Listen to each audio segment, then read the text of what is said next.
folks. Welcome to the second episode of the Whisper Secrets of a Candela Obscura mini-series here at Pantsless. I am Leneyxis, your humble DM and Lightkeeper for this beautiful band of investigators. And the circle, why don't we go around the table, quickly introduce ourselves, our characters and our cast, real quick, before we jump right into our little recap of our last session and jumping right back into the story. Kicking right off, Dr. JavaScript. Hi, I'm April, they, she pronouns. I'm playing Dr. JavaScript, a professor with questionable academic practices. That's good for you. Moving over to Isidora Vex. Oh, hi, I'm Chrissy. I'm playing Isadora Vex, your local weirdo. I have her as the occultist, and she's just here to unsettle everybody. And then Harrison. Hey, what's going on, everybody? I'm Evan. I'm playing Detective Harrison Locke, young new detective on the scene, trying to figure out his place in the world. Dr. Jogi. Hello, I'm Evie Story, she, they, and I am playing Dr. Jolene Pace, a actual medical doctor who is very interested in how the flesh gets a little bit different when exposed to bleed. So we will see what continues to occur.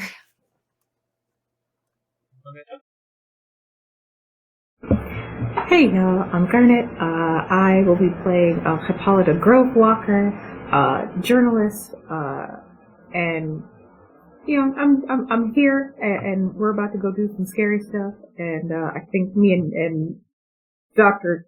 Cribs here are gonna rock paper scissors for which one of us gets to start with the creepiness first. We left off last session.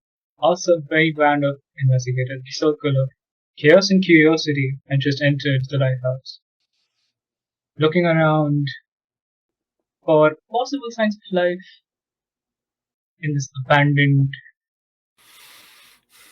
completely desolate piece of an island.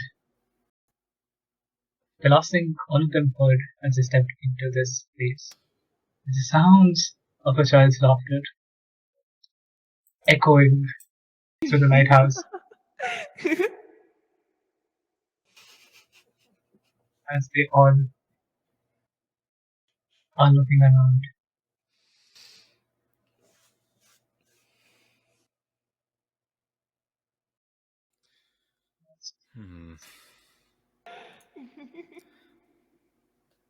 I don't like that. I thought that we didn't go towards the voices. And I look over at Isadora, who was the one telling us about the voices. I thought that we went... Voices wanted us to go that way.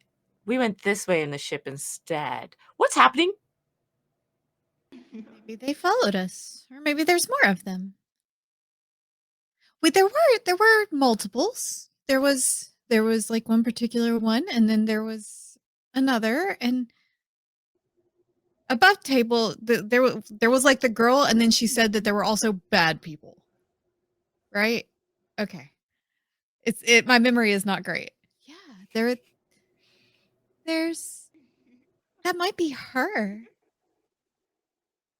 She sounds happy. Laughter's a good thing. Depends on who thinks the joke is funny. Yeah. Maybe she'll tell us the joke. I don't think I've ever heard a ghost tell a joke before. Be quite humorous. Okay, I just want to go up the stairs. No, go ahead. Well, before we do that, I wanted to check. So we're all in the bottom floor of the lighthouse, right? Just let me give you a better set up scene for this room actually. So currently you're in what looks like an 80s Victorian room, a very brandished looking living room. There is a couch that is in the center of this space with a big round table. Uh, Currently abandoned, this has a lot of dust and cobwebs on it. The entire space around you is completely covered with heavy dust and soot. You also see that the room you're currently in is completely pitch dark right now, with the light just being the occasional lightning and that um, brings in a little bit of light to this room that you're currently standing in, and in that brief flashes that you see, right here in this room living space, there is a kitchen inbuilt into it. Again, this entire space looks like it's one big uh, single space available for who is living here. You see a set of staircase that's right to the, I would say, to the right of you, a little ways off, but then a spiral staircase that begins leading further and further.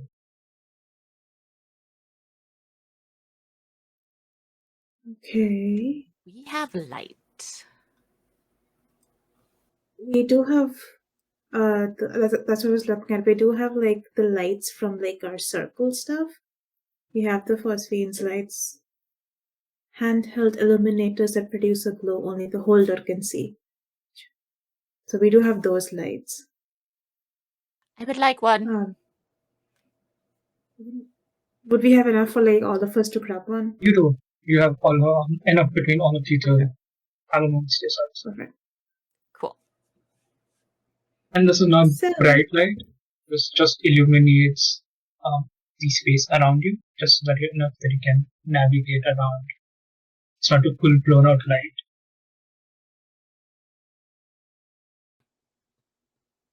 Who is going up first? Because I assume that's something we unfortunately have to do. Nope. I'm going to make some tea and look at the space down here. I'm going to go over to the I kitchen. didn't know you were getting into real estate. Okay, great. Hippolyta?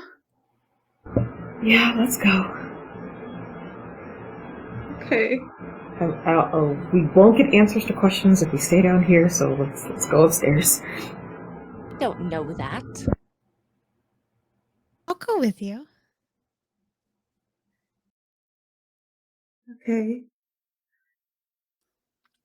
I guess we just hold our lights, and I'm gonna hold up like a pen as like some sort of like attack mechanism. Like if someone comes at me, I jab them with my pen, kind of a thing. And I guess we walk up. Three of you are climbing up the stairs to get home. What is Harrison doing? Getting Dr. Jolene is setting up the kitchen to clean up some space and do some tea. I think Harrison is going to spend time initially at the bottom of the lighthouse inside, looking and investigating for clues, just to see if there's, start from the bottom, make your way up, just to see if he can find any sort of anything. So I think he's gonna, Jolene is investigate. technically also investigating. Jolene is also technically, but also is going to see if there's like part of investigating is this place livable? Do we have the ability to actually like make tea? Or is everything here like rotten and there's no plumbing and there's nothing? Like that's part of her investigation, is she wants to see how functional everything here is. And because you said it was covered in dirt, but like, is I'll it come to you in a second. preserved? Yeah, I'll just come to you in a second. Harrison, give me a survey check, please. As you're trying to look around the space to find any form of information that you can grab. We do that. Dr. Jolene, as you head towards the kitchen to, grab some of the vessels to make yourself some tea, you'll see a lot of the utensils here are beyond use. They're rusted beyond use for you to make anything out of them. opening some of the cabinets, you see that the piping and plumbing that connects this lighthouse rusted and broken. The shells rotted. The wood itself, as you open them, it comes off of its hinges, and you have a cabinet in your hand. One of the cabinet doors. Just set that down. You just put it gently back in its place. And as kind of looking around, nothing here looks good enough for you to even anyone could make a living out of here. Okay.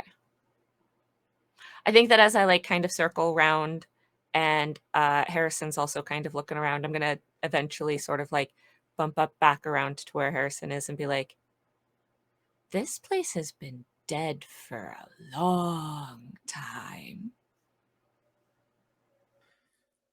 Yeah, that's kind of what I'm worried about. I don't think I even see signs of our previous investigators. Like, It's like did they were never literally here. disturb nothing? Yeah. Now I'm creeped out. And then I'm just going to stick with Harrison.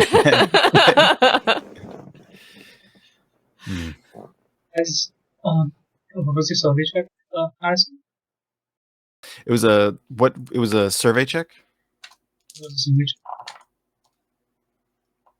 Oh boy. That is a 2 and a 3 and a 1 on the gilded. Starting off strong.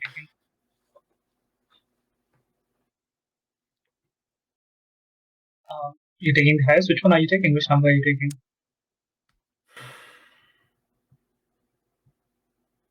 You're taking the gilded dice? I don't To think I read want to it. take. I don't think I want to take the 1. I don't want to start off with a 1, so I think I'm going to take the 3. I take the 3.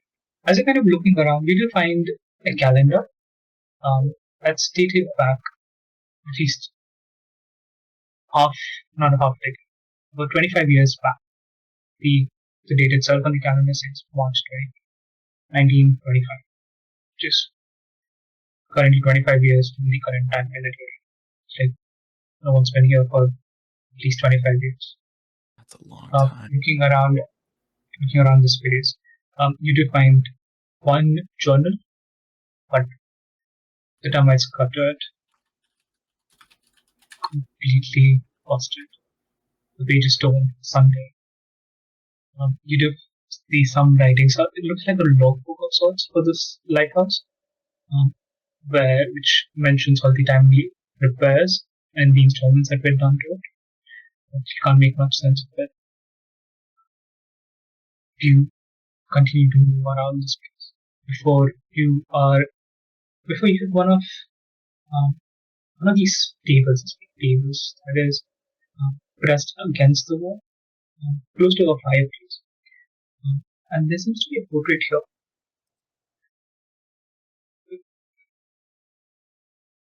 Again, heavily dusted. You wipe the dust off and you see that there seems to be a child's portrait in the walls. The out of the portrait, completely smudged. You do see a beautiful floral dress. It's like a young girl's portrait here. Sorry, what is smudged? Her face? Her face. The upper half of the portrait is essentially smudged.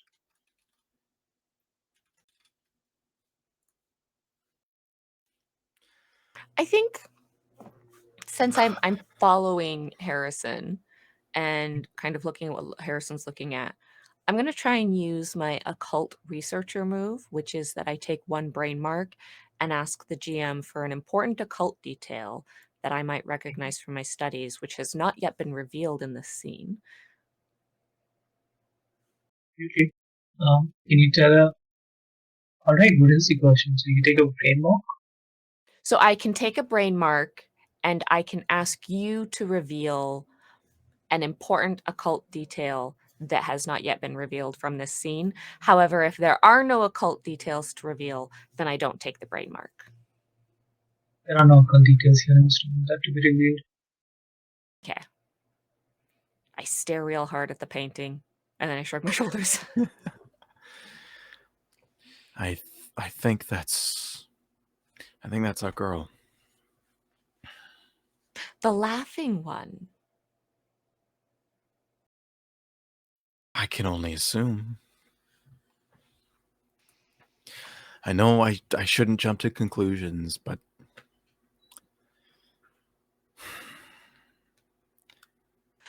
seems a little on the nose, don't you think? Let's take it and go show it to the others then. Oh, I don't want to touch this. I pull it off the wall. Oh. He pulls out a camera. I'll hold it up for you because I've already pulled it off the wall. I do have gloves on, by the way. I am a scientist, doctor person, so. Smile. Oh no, I'm hiding behind it. Don't take a picture of me. Take a picture of it, Harrison. And you swear, as you're taking a picture in the camera, for a moment, just beside Dr. Jolene, you see, tugging on Dr. Jolene's skirt, her face smashed. She snapped a photo. Look back at it. It's another day. You're getting a little quiet. Sorry, I couldn't understand a little bit of that. What did you say at the end? Like when he looks at the photo? He looks back at the photo. The girl is no more in the final print of the image.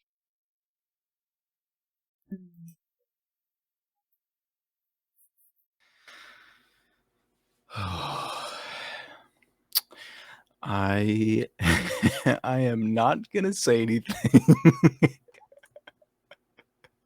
Let's go up the stairs. Yeah, okay. Yeah, let's go. Okay. And he's just gonna head up. As the two of you are making it, we cut to the other three who are currently making their way upstairs. There are multiple levels to these to this lighthouse. You see that there are in altogether 5, and each of these floors are divided into their own. As you get to the first floor of this building, you see there's a door, and then the stairs continue further upwards. Are you stopping at each floor, or are you just making your way to the right? Is there a way to tell how far up the giggles were coming from? I've seen more or less like a general echo throughout the entire lighthouse. It did not originate from one singular point. Alright. Do we want to start at the bottom and work our way up, or go all the way up and work our way down? I would think at the bottom and work our way up. That way we'd know we don't have something coming behind us as we climb. Yeah. Okay. And then Hippolyta will just open the first door, or at least try to.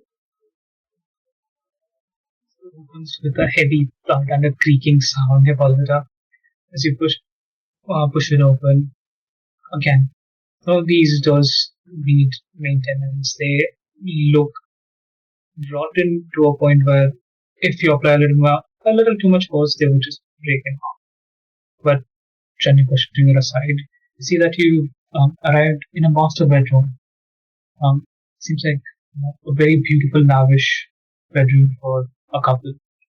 You see 2 cabinets on either side of this room, a large bed in the center of this room. There's a dressing table right next to one of the cabinets. Does the bed look dusty? Yes. This room again heavily covered with cobwebs and dust.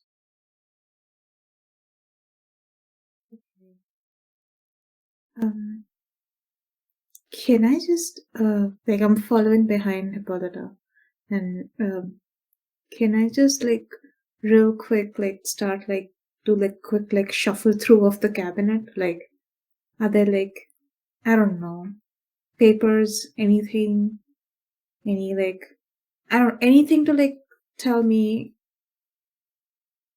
who was the last person that lived here, kind of a thing, like or like anything of that nature. Yeah, definitely opening drawers, opening the closet, trying to sift through everything just to see who lived in here last. Right. So I can have one of you give me a survey check between the two of you. If you want to help, you can spend one of you can spend your drive to give assistance to the other one. I can do survey, I guess. Okay. I can spend a drive to help you. Okay, sounds good. Okay. Ooh, that's 2 6s and a 5. So I Yay! will take the 6. Listen, as you're I'm looking through these balancing out Harrison's roles. as you're looking through these cabinets, you find photo albums in some of these cabinets. You do see one a rather one thing that catches your attention, Dr. JavaScript, is that there's this one picture of an entire group of 15 people. Looks like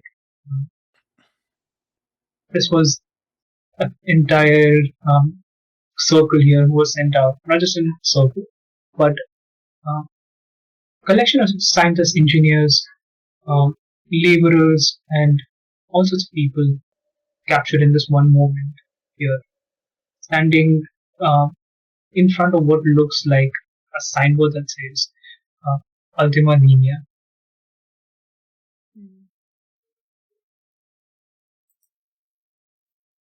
You, in that picture, you do clock right in the center. There are these two important people dressed in these fine robes, these white robes that look like a little more, I would say, since you know, more educated, a little more uh, better than the others who are definitely scientists of higher repute than the rest of the people in this picture. And you see standing between them is a little beautiful person. She has these beautiful blue hair that's been tied into a ponytail. She carries what looks like this simple doll in her hand, and she has the widest, most cheeriest smile that she can only give in this picture.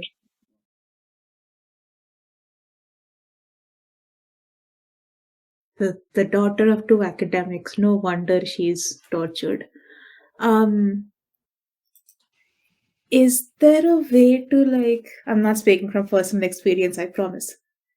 Is there a way to like look at the picture and like from like background elements and stuff be able to tell how long ago it was taken? Or maybe there's like a date in the photo book or something for album. Absolutely, with that critical success that you got on the set, this looks almost 100 years old. Okay. So for all intents and purposes, that girl should be dead. Or a If lot we are older. assuming, like I'll point this out to like Hippolyta and Isodora as well, like if that is the giggles, I don't think she should be alive. No offense, I kind of call out into the ether. Like, no offense, but like I don't think she should be alive. Oh, she most certainly is not.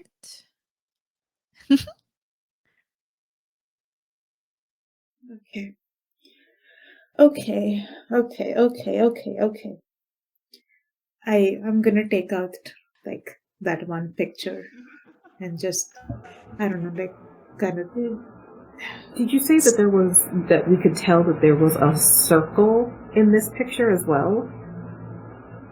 Yeah, there's like 15-ish people of like scientists and like engineers and stuff. Like it was another circle here potentially. Would we recognize any of our predecessors? I know it was a long time ago, but is there a Hall of Fame somewhere in Candela? Looking at it, you do not recognize any of these figures. You do know that's the Hall of Fame kind of thing where people of very reputable accomplishments have been given recognition in Candela, but none of these figures are on that Hall of Fame. You don't recognize them again. Also, looking at the only reason you're able to even recognize them is just because of their cars. The attire that they have on them right now resembles to what a lot of you would wear during investigations.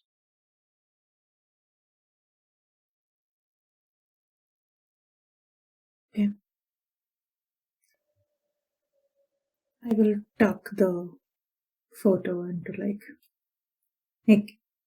you know what? Actually, I'll hold it out to Hippolyta. Like, do you want this for like, I don't know, records, article? Something? Yeah, and she'll just pull out one of her notebooks and just sort of fold it into one of the pages and stick it back in her pockets. Okay. Is there anything else? Like in any of the other cabinets, the closet, anything else? Nothing that would catch your attention. There are some utility tools, but nothing that would be of importance or help you in this investigation. Okay. Should we keep going up then? Next floor. Dr. Cribb's steps get slow the more we get towards the top. Like the hesitation is like. But yeah, next floor, I guess. Go up to this room and go up to this floor. You find another sort of room. And the pedestal is least further out.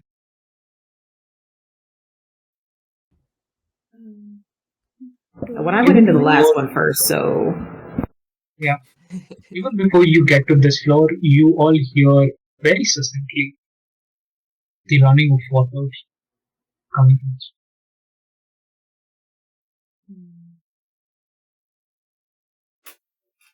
Wait, Hippolyta, if you went first, that means like if we're taking turns.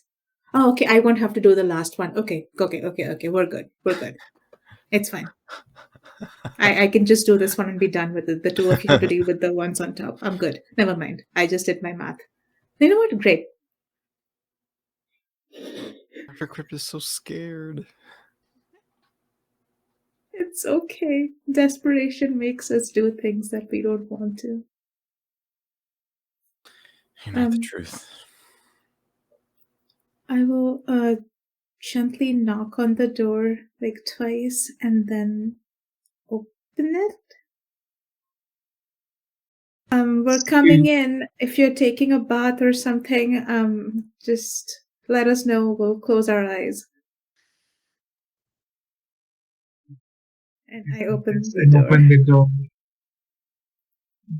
As you say, it's an open door. You see, this room is basically a bathroom. There seems to be a bathtub on to the opposite side of you. It has water running on it and is currently flowing onto the floor right now. You see, there's another cabinet and what looks like a mirror to the right of you. Seems just a very big one. And currently the water is filling this section of it. is the mirror movable or is it attached to the wall? Do you reach up to it? I'm guessing, like, does it look like I can turn it around? Or, like, is it a standing mirror or is it on the wall? think it's a standing order. Alright, I don't think we should go past the mirror. I think something bad will happen if our reflections get caught in this. I don't like this mirror. Wait, there's water on the floor, right? Yeah, which is more reflections, but we'll deal with that in a second. But yes, One at a time. Put the mirror in the water. Solves it all. I mean, that thought did cross my mind. You just reflect yourself, not dealing with this. Are you afraid Yeah, of so getting this- stuck here? Yes, is that not like a logical fear to have, getting trapped here, like everyone else apparently has? I suppose. You go talk to the scary water then. I'm gonna do the extend my senses thing, if that's okay, where I roll a sense roll. yeah, And go for it. okay, I want to see if I can pick anything up. Wait, before Isadora like goes in and like communes with the water, is there like mold or anything on the floor? Like, has this running water been like running for like ages, or is it like we stepped in here and like she turned the water on to fuck with us? This room, you see that there is a very clear section where the dust stops. So you see, where the water has clearly reached further and further sections of the bathroom. Seems like the water is just coming. Okay, great. Okay. Okay. So this is a new development. Okay. Because the mirror still has this one heavy, thick layer of dust over it, cobwebs surrounding all of them. And See, our reflections can't get caught. It's too dusty to reflect us. It's fine. It's fine. Ooh, I got a 6. amazing. Can you tell me what your sensibility does? So I added a dice. I'm doing I used intuition sense and I added a dice to the roll. I'm trying to just get a general sense of like what's happening, like if there's anything creepy about the mirror, if I do in fact think the reflection like would be a problem, or just like why turn the water on? What's happening? Give me some general vibes of the room. What's she doing? We apologize for that slight mishap in terms of technical difficulties. We got that resolved, and here we are. Coming right back where we left off. As Isadora was conducting a seance to understand what was happening in this room, they understood that this child just wants to play. They want attention, and here we are with our investigators.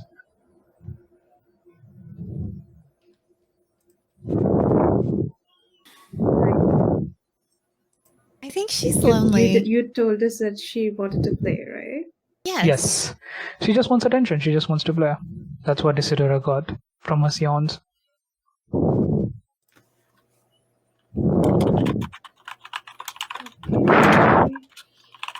Surely there are better games.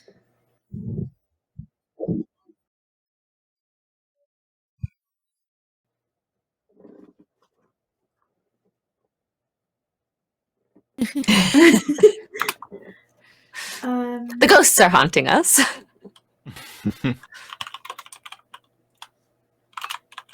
Surely Maybe there's we don't step in the water. Don't go into the water.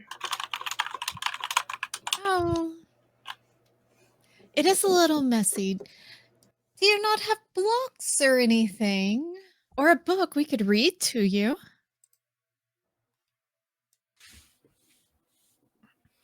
Guess she doesn't want to answer me. It's fine. I'm actually not opposed to the whole reading to the disembodied child idea. Maybe she just needs a bedtime story.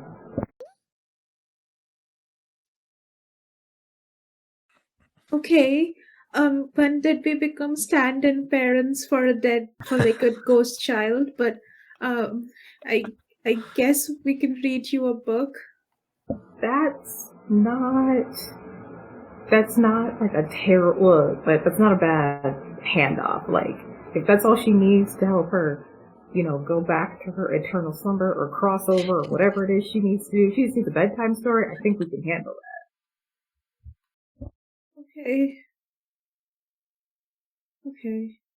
I mean, I guess she's like, 10 years old? Well, 110, if the photos are anything to go by.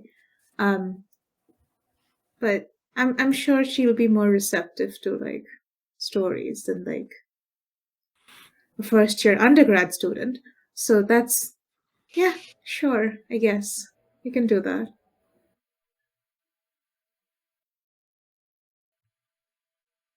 Well, we're not going to find any books in the bathroom, so we're just going to leave this mess and go.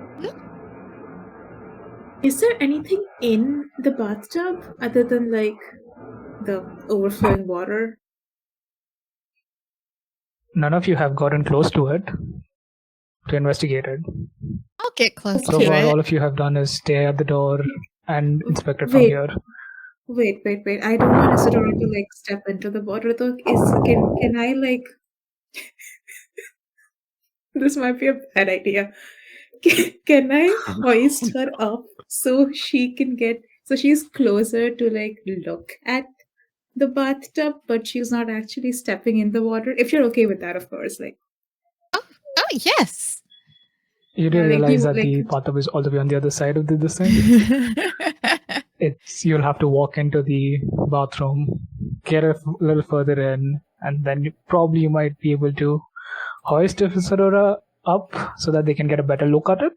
But you still need to enter the bathroom It's in order to okay. I get don't mind any getting a sense of little what's wet. happening. okay. If she hurts okay. me, she won't have anyone to play with. Wait, okay, that's a... Okay, I get really quiet. See, if she kills you, then she will have someone to play with for the rest of her unlife, whatever. That is good thinking. Hi, if you kill me, I'm going to be very sad and I'm not going to be in the mood to play. Just so you know. Think that worked? Okay, you're the one who talks to the ghosts. Go ahead. I trust your expertise. All right. I'm gonna go look in the tub. Maybe she left like a rubber ducky or something in there.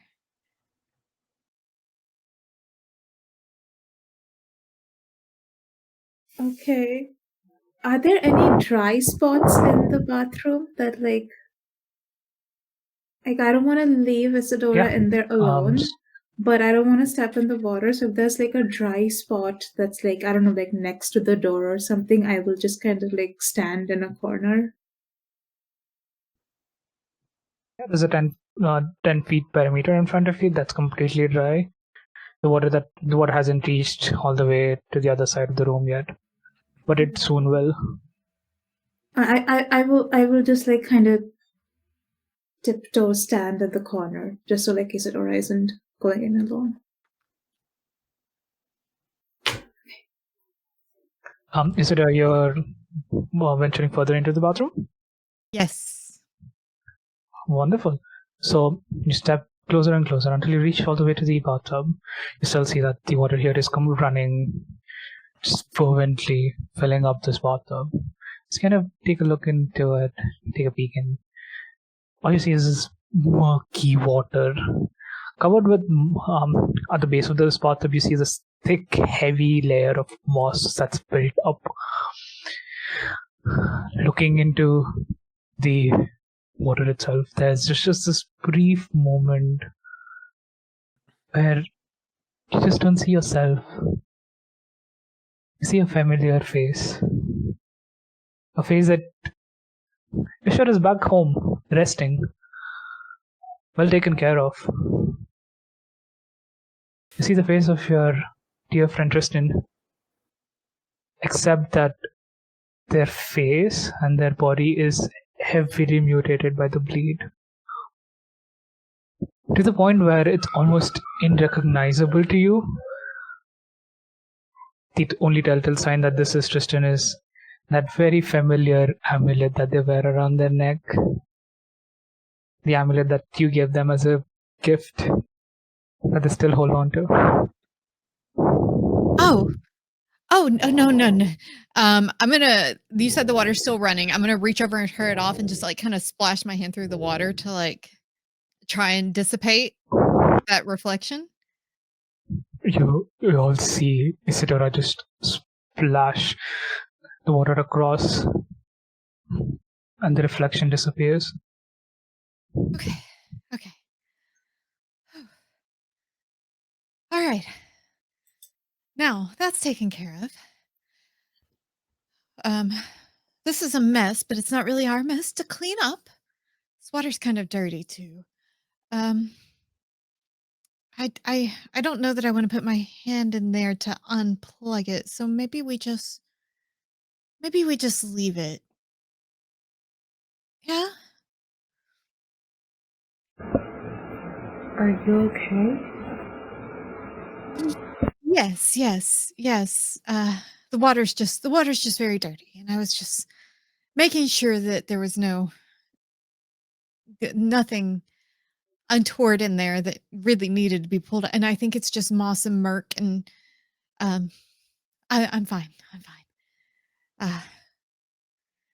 Being attuned to the supernatural is tedious sometimes. Okay, well, come back over here, out here where it's dry, Yes. and we'll keep going. Okay. I'll turn and walk out carefully, not looking back and trying very carefully not to look down at the water beneath me so I don't see any new reflections.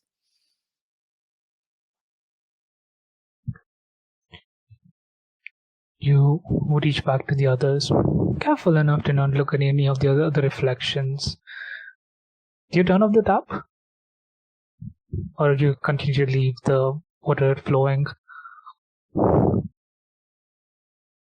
I think I turned it off. Yeah, whenever I was over there, I said I turned it off, and then also kind of like disappointed. Yeah, you turn off the tap as you regroup with the others. I will just close the door behind. Like, I'll also leave, and I'll just close the door behind Isadora. Like, I would have done that for like the bedroom downstairs too. Like, the second we leave, like, we're also like closing the door, just in case, Good etiquette, and also like if anything's in there, that's one more thing they have to get through. Yes. Do we see like Dr. Pace and Harrison like come up? Yeah, at this point, they've come up to the floor where you are at. Yes. At this point, they've reached you. Hey, gang. You're muted, Evie. One day. Look, I have a picture.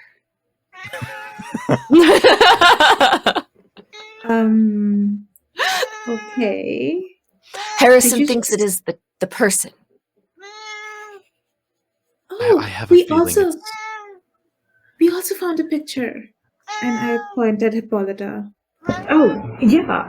And they'll just open the notebook where the picture is.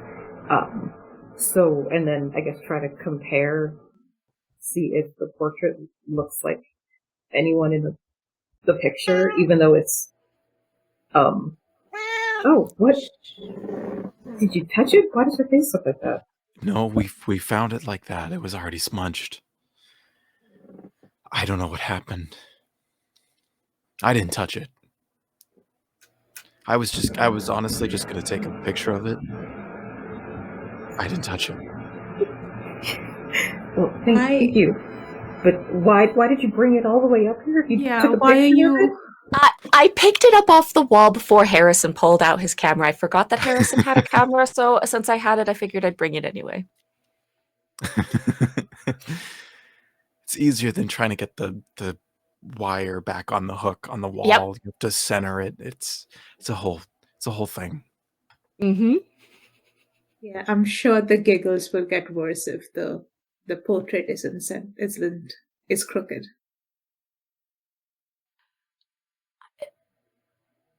I wasn't thinking about the giggles. I was just thinking about that I would need to put the picture back on the wall. But yes, giggles. Where are the giggles? We haven't found them yet. But that's a bad bathroom. No one go in there. At this point, you What's don't so hear any bad? laughter or giggles. They have been I've awfully only been silent. here for like an hour. What happened? Did somebody He didn't use the do- bathroom? Is everybody feeling okay? Do I need to administer some medicine for anybody's tummies? No, thank you. The bathroom was bad before we got here. Oh, that's just inconsiderate then. Yes. But Was it that's the not previous investigators? Did No, they I leave? think it was the a girl in your present? picture.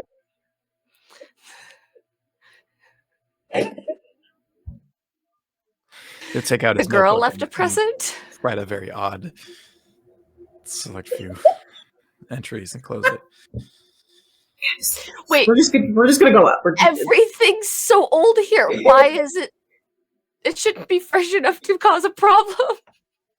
Nope. We're just gonna leave the bathroom alone. We're just gonna keep going up. Just ignore it. Okay. This door doesn't exist. Everyone stop talking about the Did you guys find anything strange other than it being a bad bath? I don't know what a bad bathroom could consist of. The little girl wants to play, so she turned the water on and flooded it. It's fine. The bathroom's the bathtub's a little. The water's a little gross. There's moss in there. It's fine. It's fine. She's just Moss in messing there? around. Yes, moss. You say that How- as if that's a normal occurrence in a bathroom. Yeah.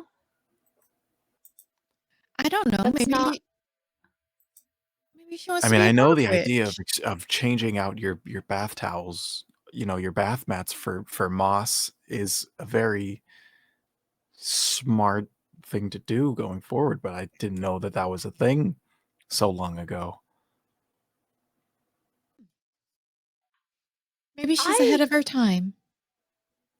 Guess so. Would like to see the bathroom. You open the door back. You see, I'm going to reach to open the door. you reach to open the door. If nobody stops me, I'm opening the door. How are you? Jason's Okay. looking. How are you doing that with big ass portrait in your hands? Oh, I can hold one portrait in one hand and a doorknob in the other hand. Oh, let me take that for you. I'll just kind of, and Harrison he grabs it from you and sets it aside next to the door and just kind of lays it up against the wall.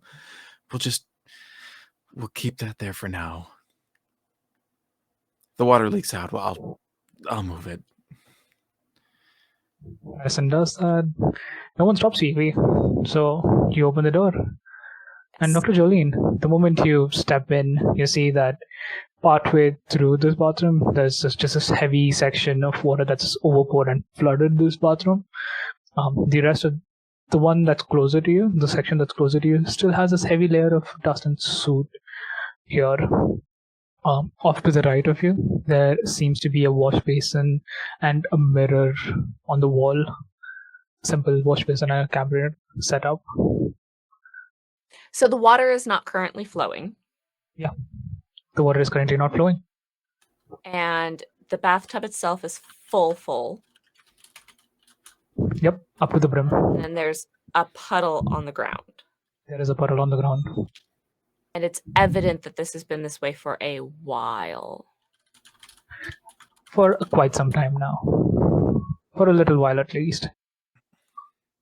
I am going to crouch down next to the water Mm-hmm. and with glove hands and a peeky, I'm going to kind of like poke at it a little bit, like the edge of the water, just to see it like have a little bit of a ripple to show that like there's dust settled on the surface of it. Yeah. As you put your little pinky finger onto the water, you cause this very minor ripples that kind of ripple through this section of it. You lift back up and you see that this has the consistency of water, and it is just normal water. As dust, little particles of dust settle on your gloves. I want to use occult researcher in this room. Absolutely. So you spend. So, if there is an important occult detail that has not yet been revealed, then I will take a brain mark and reveal it.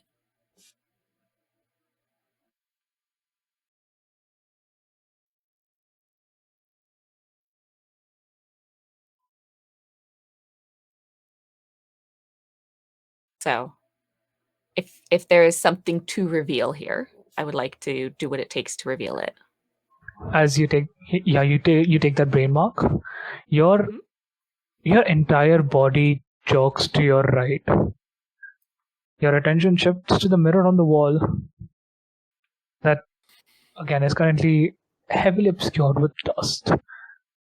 There's something about that mirror that seems to be calling out to you. There's something occult about it. I've already picked one thing off a wall. I'm gonna pick this off the wall too. Just gonna collect stuff. You walk up towards it. Okay. Grab the mirror, and immediately there's just this very, very light glow on the mirror that shimmers on its surface. As you look into it and you see from a perspective looking down in a room that looks completely foreign to you, that you've not been to yet. So I feel like I'm looking down into another room. Yes. If I'm also Interesting. looking into the bathroom, can I see this perspective of this other room from No. It's the mirror? no, you don't see. All you see is Dr. Jolene holding a mirror, and her attention just fixated on it. From to the others, it just looks like a simple, dusty, old mirror. I'm going Seen? to, in a sort of like reflexive way, I'm like looking in the mirror. I'm going to turn towards the others, which would turn the mirror, and I'm see if like the mirror, my view of the room moves as the mirror moves. As you move the mirror around, the perspective in the mirror also changes as you turn around, and you get a little more details of this room at this point, and you see what looks like a table full of toys. You see odd dolls, various dolls scattered across the room. You see some board games, some children's, the stacking toys where children basically, as an early part of their education, they're, given some toys to stack and distribute, segregate. You see all of these bunch of toys sprawled on the floor. I'm gonna move over towards Isadora with the mirror and go, this is weird. Look at this. And tilt the mirror as if Isadora could look into it, and sort of like angle it to take in more of the room from my perspective of what I'm seeing. Are you handing the mirror to Isadora? No, I'm angling it. And You're I'm angling. tilting it so that Isadora could look at it. Isadora, all you see is a dusty mirror.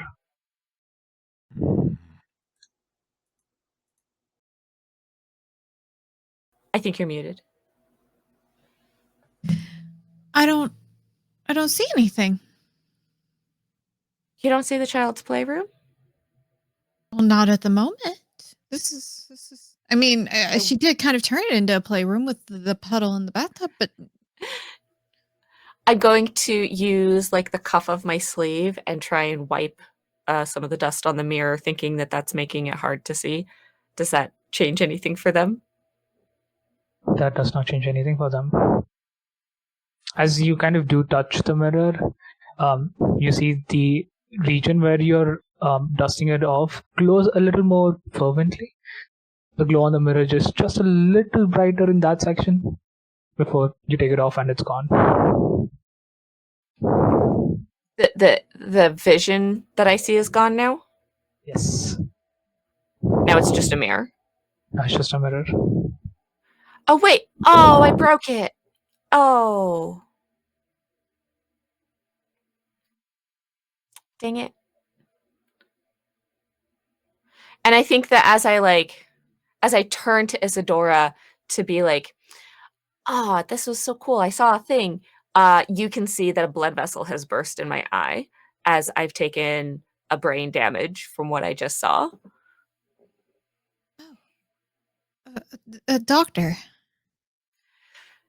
I didn't mean to break it. Here, maybe you can make it work again. I'm going to hand it towards you. Oh, well, I mean, I can take it, but your eye. What's that? Your eye looks a little damaged.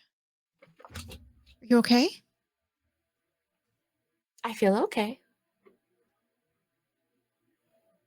I'm gonna turn the mirror to you so you can like look at your own eye. Oh. No drippage. No pain. Not spreading. Interesting. Interesting. Interesting. Okay, can we leave the bathroom, please? Everyone, just get out of the I would water. love to leave the bathroom, the water. Can we leave the mirror into the bathroom where it belongs? Can we also leave the portrait somewhere and not take it with us? I brought a bunch of presents. I don't think Candela We needs all this appreciate stuff. it. But you know, like sometimes when your cat brings you like a dead mouse, you don't like put it on a pedestal and like put it in resin and frame it for all eternity, you know? I Not with that appreciate the attitude. gifts, and I reach out to like pat Dr. Pace on the head, like I appreciate it. Nice presents, good job. But please, let's leave the portrait of the giggling girl down here. I'm begging you. I think that Dr. Pace will say, all right, fine, we'll leave the portrait and we'll leave the mirror together in the hallway. That way we can get them on our way back, because they are artifacts, it seems. They might be important for us for documentation. You should be thinking this way. Dr. We can this grab could it be on the data. way back. You can Yes. take it back home with you. Just don't have it with you while we're like. You can take it back home with you. I will put you in a room that's like the furthest on the ship from mine, and I will lock you in there, and you can keep all your shit with you. You can take it back home. This is Doc, data can for you I- too. Can I make a request before we touch anything going forward? Can I take pictures of stuff as we Oh yeah, find them? here, take a picture of the mirror. No. Maybe it'll work. Harrison takes the mirror and puts it back in the bathroom where it was before. Oh, And as you pick places up it down. Harrison, Yeah, he picks it up. you pick it up and you too. And you see what Dr. Jolene was saying. As you're looking into the mirror, there's just this very dim purple glow that appears on the mirror.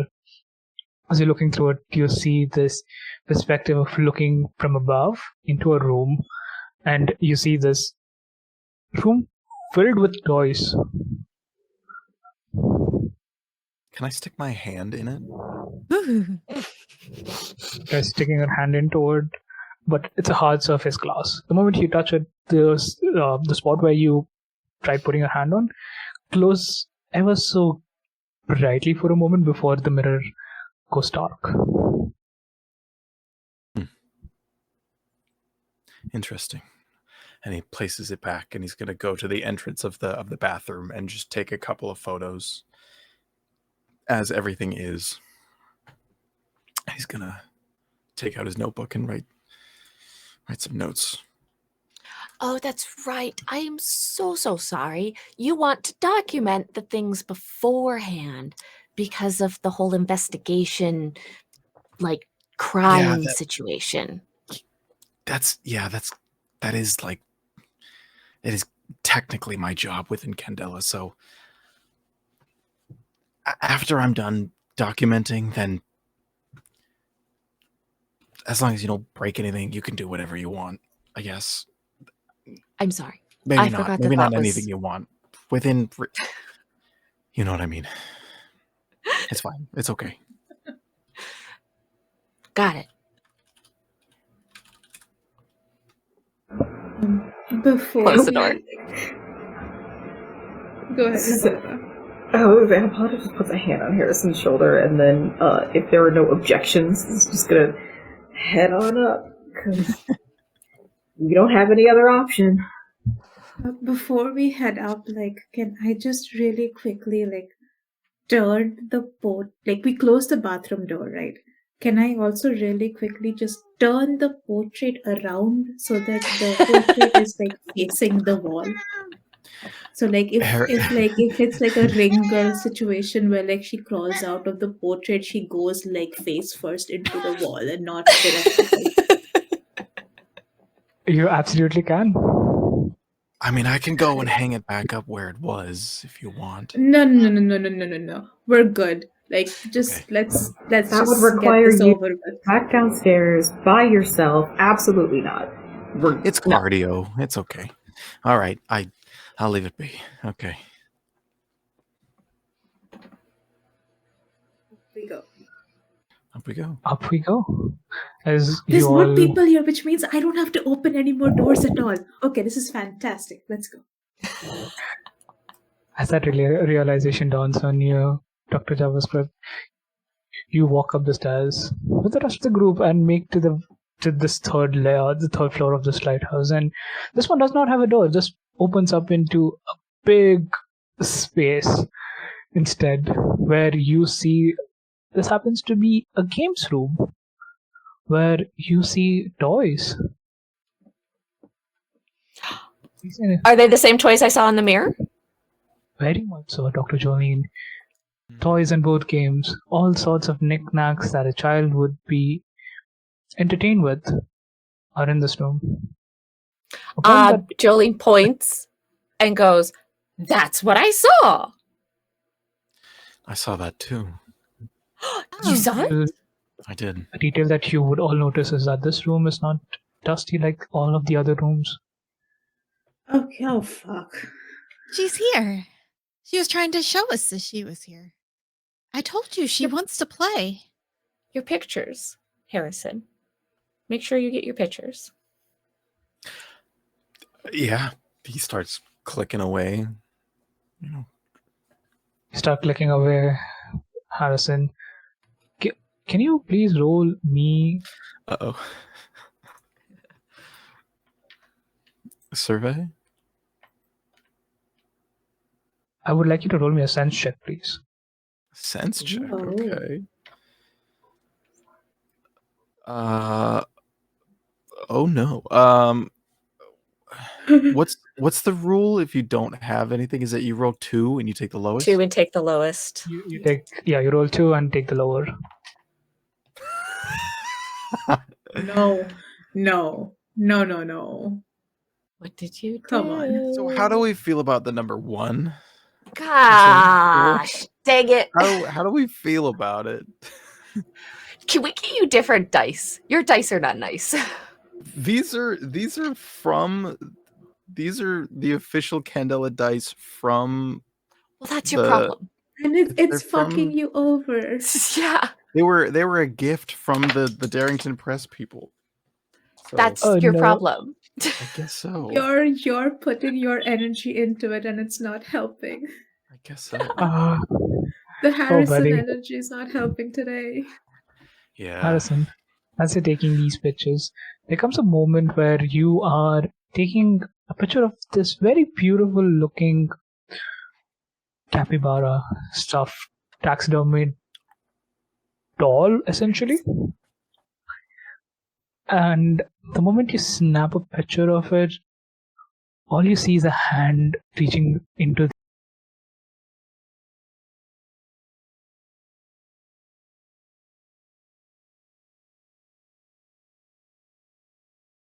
Ooh.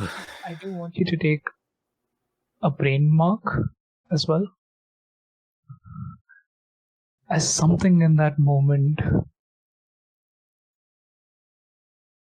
puts this deep-rooted fear inside of you. As you startled and you jump back.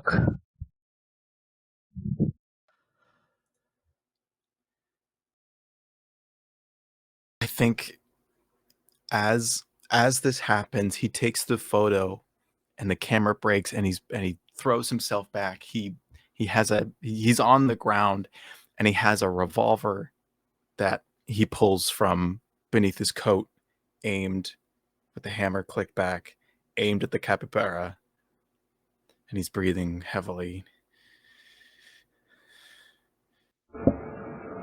Harrison? Harrison, come back to us. Sorry. And he holsters it back in his coat. Sorry. Did you jump scare yourself? Fuck, no. I saw... Fuck, I broke my camera. Damn it. How'd you do that? I don't know. I didn't do it. Oh, man. She doesn't want you to take her picture, I don't think. I wish you could have told me that before destroying my camera. I mean, technically, it's more polite to ask permission prior to taking someone's photo, too. There's no one here. I guess I didn't know I needed to.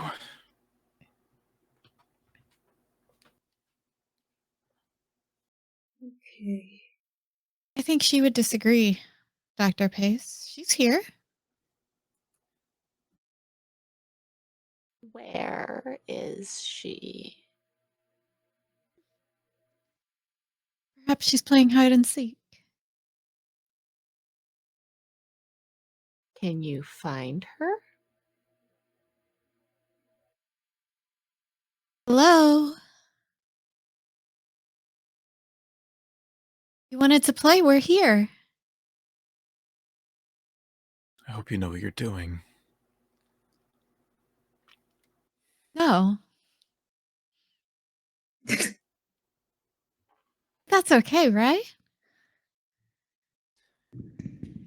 Yeah, sure. No. Ooh.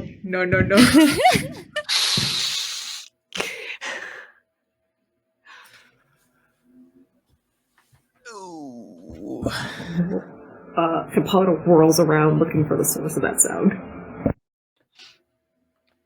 As you call out to her, Isadora, all you hear are these heavy thuds of footsteps that begin making their way further up.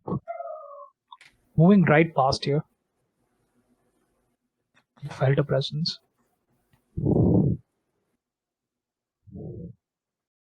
In or out of the room? Out of the room and heading upstairs. I think she wants us to follow her. No, little girls don't make heavy footsteps like that. That was a grown man. That is a good point.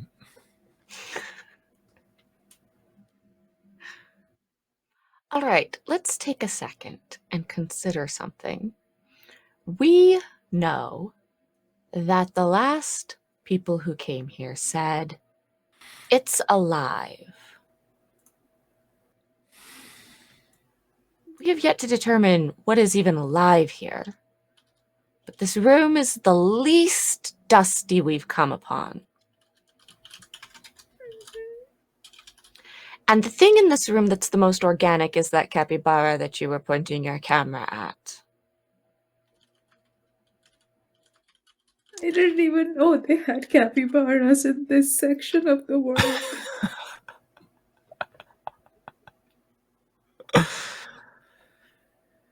Do I see or feel anything in this room that like pulls me to it, especially like is there like any item or any part of the room that I'm like that's like got me by the gut and is yanking me towards it, that's trying to get attention?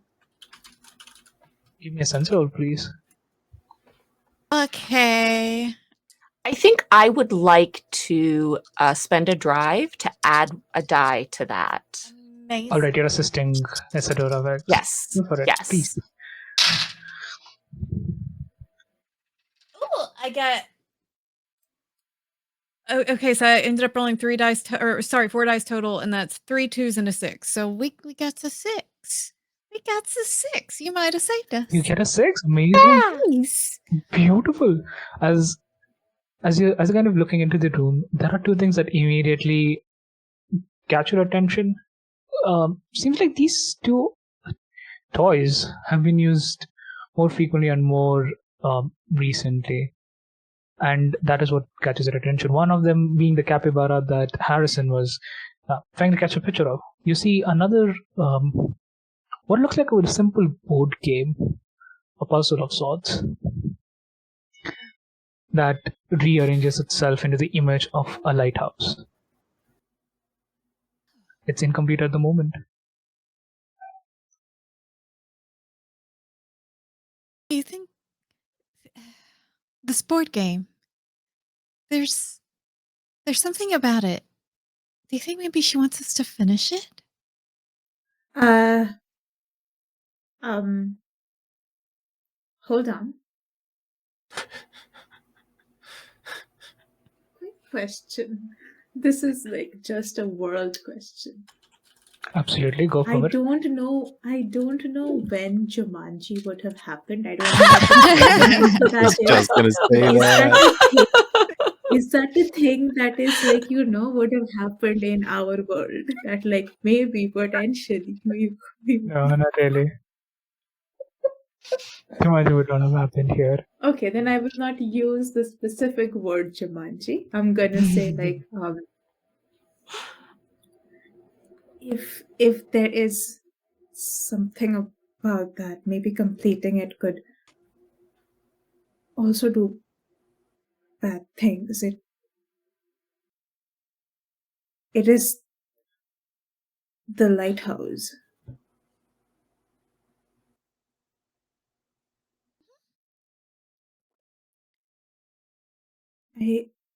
Maybe we don't try and complete it right away. Perhaps that's why it's fractured. It's not complete.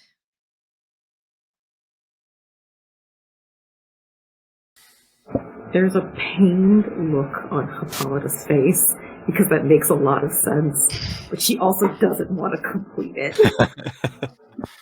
Well, if we're not going to work with the puzzle, can I work with the capybara?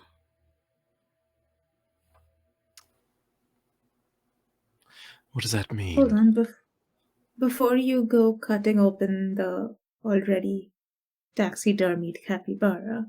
Yeah. Could Isadora maybe ask the girl if she wants us to play with them? You said we should ask. Do you want to ask? Because you also said there were like multiple voices, and there was one voice saying the other people are bad. And if that was a grown man running out of the room, like Hippolyta said, do you maybe want to ask the girl if we should play? Also, maybe we should ask her name. I feel like that's important. We haven't done that yet. Oh, that is smart.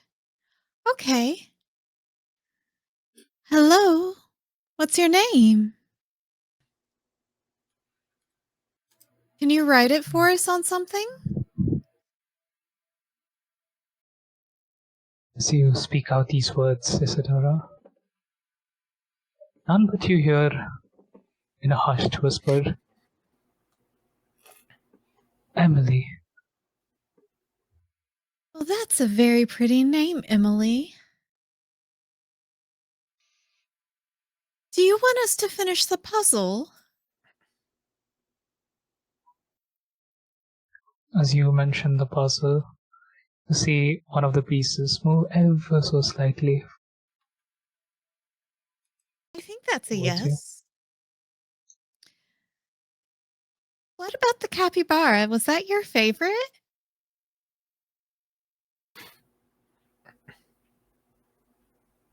She pushes the doll away from the rest of you. Maybe not. Who just left?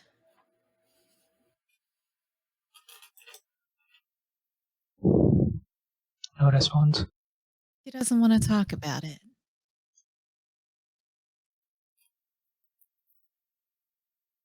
I do feel like she does want us to finish the puzzle, though. Finish the puzzle, but don't cut open the capybara then. I wouldn't I cut just- open. I don't have to cut it open. I can prick it with a needle to see if it bleeds. That's all. Okay. I don't want to discover that right now either. I don't want to see blood flowing out of it and lose my shit even more than I already am. Dr. Crypt, I really wasn't suited for this job, was I? we are here to collect data. This is an opportunity for data. How about? Are you I expecting go it to up to- bleed blood or bleed? I would love to find out. I go up to like Dr. Pace and I kind of like whisper, how about, along with the portrait and the mirror and whatever treasures you find, we also take the capybara with us so you can poke it and prod it in the safety of a place where the little ghost girl doesn't have the upper hand. I am going to lean over to acknowledge your whispering, and I'm going to say, Dr. Crypt, in what dynamic of situations are you expecting that we actually are able to leave here with these treasures aboard some sort of ship, considering we are shipwrecked?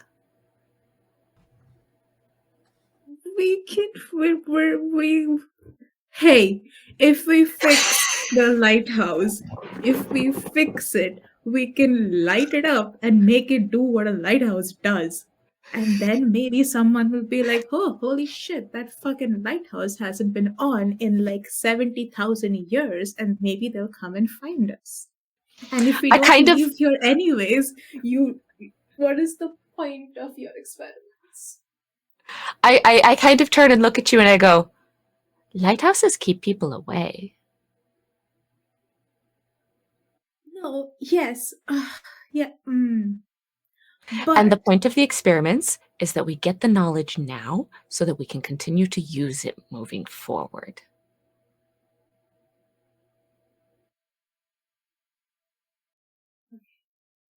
I'm gonna go find a table, and I'm gonna go sit under the table, and I'm just gonna say, maybe one of you puts the puzzle piece, finishes the puzzle at the same time that Dr. Pace pricks it, so the ghost girl can't, Emily can't, do both things at once. So go ahead. And I'm gonna like. And you say this from under a table. Yes, I'm I love it. positioning under a table. While I appreciate the good scientist's logic, I remember a little bit about science in school, and last I remember is only one. We need like one variable and one control group. If we're doing two things at once and something happens, we don't know which one of those things caused it. Aha! But I come out of my fetal position. But you could also have situations, you could have dynamical systems where you are also varying a parameter, and that parameter like changes what your variable does. So your variable could be stationary and like be at equilibrium at one point, but because you're changing your parameters, where that equilibrium happens differs. Do what you want, and I go back into my fatal position.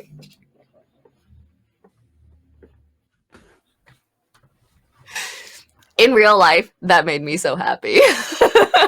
That was me like, wait, but no, okay, but yeah. Exactly. Yeah, absolutely above table nerd stuff like that, like nerd science stuff. Absolutely love. Definitely want more of that. But please continue to be scared under a table. No. I go stand by the capybara, and I have a needle in my hand, but I'm not doing anything yet. All right, so that's the capybara taken care of. What are the others? Tideo, Isadora, and Harrison, and Hippolyta. May I please complete the puzzle? I think she wants us to, and I'm so curious. You know, if anyone's going to finish the puzzle, I think it should probably be you. That makes sense. I mean, y'all are welcome to help. I just think we should do it. Do you feel like you need help? Oh, I don't know. I can try by myself. I swear to God, stop. Sorry, my neighbor might be going out to smoke or something. He's losing his mind. Let me take a look, and then we'll see where to go from there. And I'm gonna go over to the puzzle / game, and I'm gonna try to complete it. How much of the puzzle is left? So about 80% of the puzzle is done. Just 20% that's still left.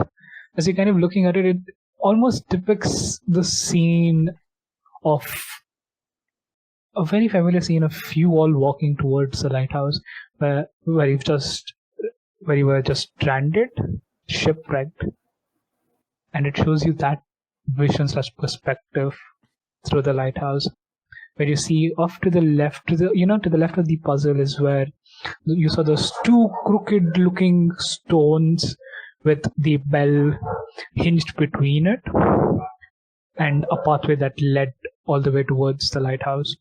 So the section with the lighthouse is almost complete. The only thing that's incomplete is the bell part of it. All right, Chrissy, if you look out your front door, you'll see a box from Lenny. He sent you the puzzle for you to finish. You have a half an hour. Good luck. I would not be surprised. That's why the dog was barking. It's Yeah. delivery. Okay. I just wanted to roll me a flat d6 on that. Not even flat d6. It will take you some time, but you're able to fix it. You're investigators, after all. A simple puzzle should not hold you back. You would say think so. that. So Roll me a d6 to see how quickly you finish it. Okay. We'll just roll a d6 to see how quickly you finish the puzzle. that's a 1. So that takes a while. No. While you're that's doing all. that, I get impatient. I'm going to poke the cat. Oh, that's a 1. Okay, so it's not that you fail at solving the puzzle. It's just that it takes you a little longer to fix it, get all of it in the right place, because it puts you off. Obviously, looking at this perspective of having the shipwreck scenery in front of you, the one that you just all experienced. So it takes you about 10 to 15 minutes to solve it, but you're able to solve it. This is It just takes you a us. bit longer. I am going to poke the capybara. Just give it a good poke to see if it bleeds anything. No, did we literally just use the GM? No, I think he's here. His internet's been weird. This is like the third or fourth time that's happened. Yeah, so you break the capybara. Give me a sense roll, please. Oh, okay.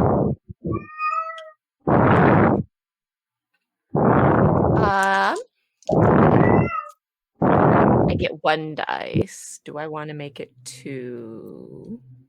Can I know I'm under the table, but like Dr. Pay still is my like research partner. Can I help like from under like the table? I'm like helping with like I don't know like directions. Like you're the expert, but I'm like trying to like backseat investigate. I don't know.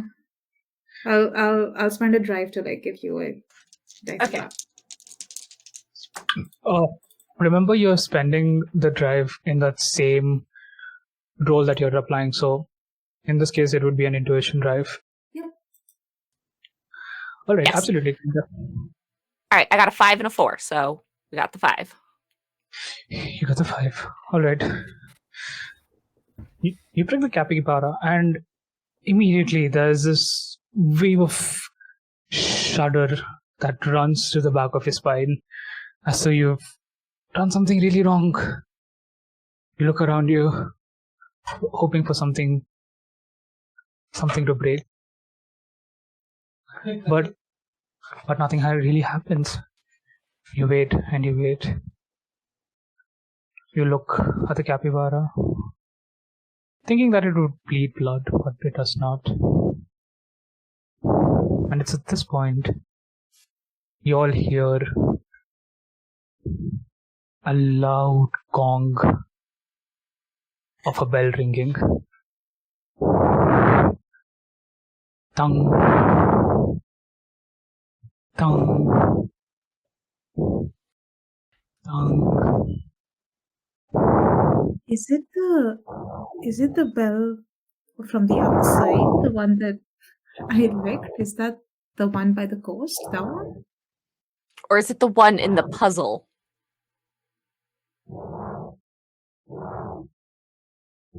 You're not sure? Where is the sound coming but from? the sound comes from a distance. That's not from within the lighthouse.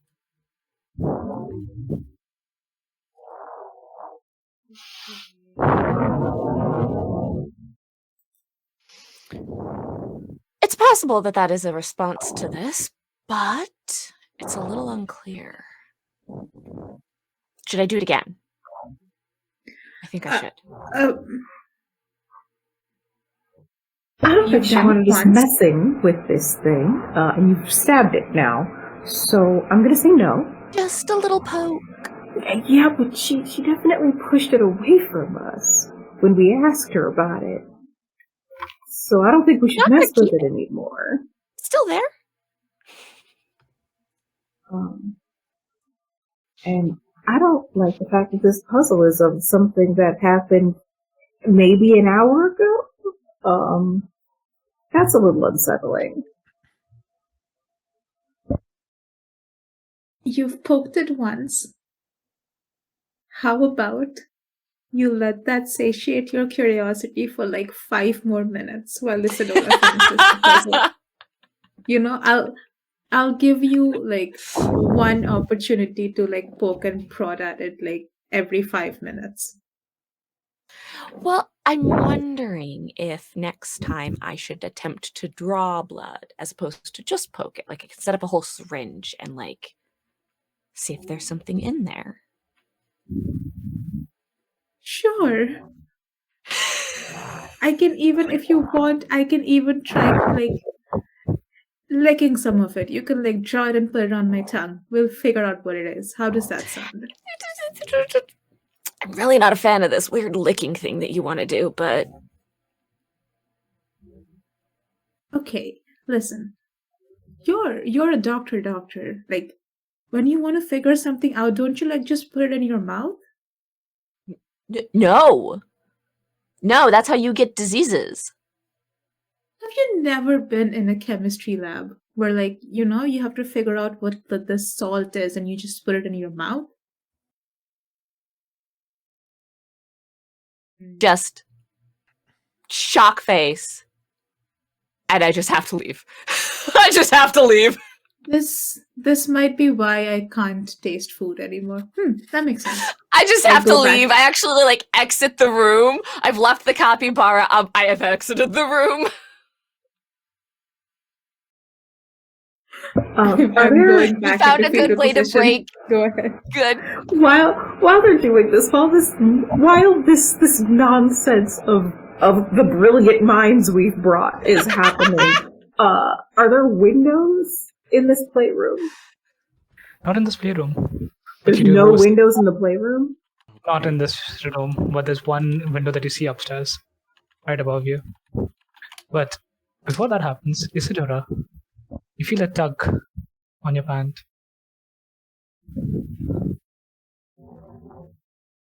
Feel a tug on my pants? Yes. As if a child's doing it? You look down and you see, looking up at you, is a very beautiful face of a little girl. This beautiful blue hair, jet silver eyes. She has this lovely floral dress that runs down all the way to her knees. She is wearing these beautiful flower garlands on both of her wrists as she's talking at you and looking at you with a smile. Well, hello. I'm gonna like kneel down. Emily? You solved it. I did. What now? Oh, well, I don't know. You're the one who are here. Aren't you here to fix it? Oh, yes. Actually, yes. Do you know what's wrong? I'm not sure. My mother and father don't tell me anything. Was Daddy that and mommy who's just walk all the day. was that who was in the room with us? We heard somebody run. Oh no, that wasn't mommy and daddy. That was you, silly. Us running? Me? Yes? Yes? Why was I running? You sensed something wrong. You heard a scream and you rushed up. Who was screaming? As she says that, Isadora, you hear a scream that you shouldn't be hearing here. You hear the scream of Tristan calling out to you, Isadora! And at that, I'm running. And all of you hear these heavy footfalls of boots rush upstairs.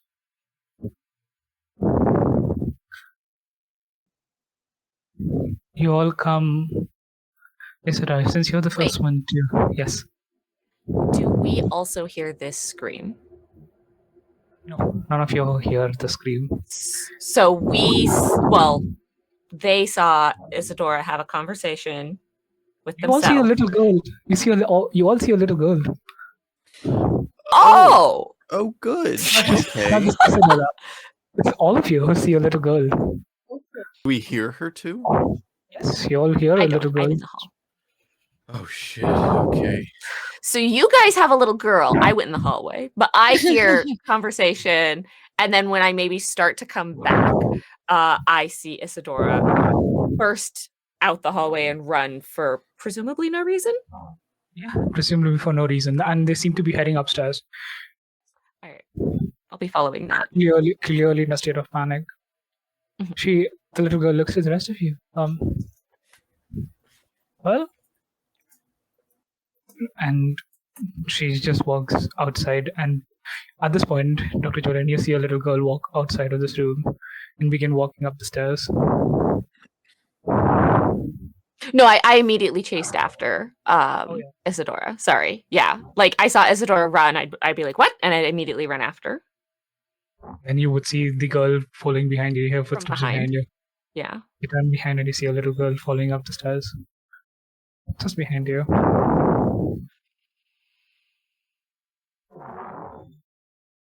He's here. He's here. He's here. He's here. He's here. Why is he here? He shouldn't be here. You say that to yourself and look around you. And you find yourself in a balcony. This windowed out space that overlooks the rest of the island and the scenery beyond. You see a little garden that's been built here that, this is weird, power surges, but I'm gonna turn off my video for a second. Oh no. It's weird, there are power surge happening here and I am freaking out. Anyway, Isidora, as you see this little garden that's built here in this balcony, that seems to be wilted and completely rotting away.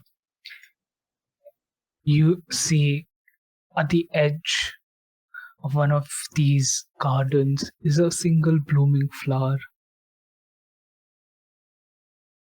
that seems to have an amulet wrapped around it.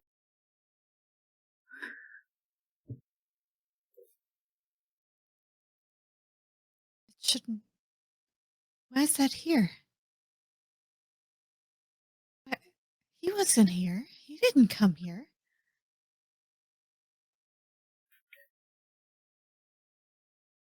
Can I walk out to it? Is it something I can reach? Yeah, you absolutely can. So the way this dome is built is just that it has a little outcropping made into the building itself, where it overlooks the rest of the place. And you reach and this is where the garden is. You reach out and you grab onto the amulet. It's corporeal. It's hard to touch. It's very much real.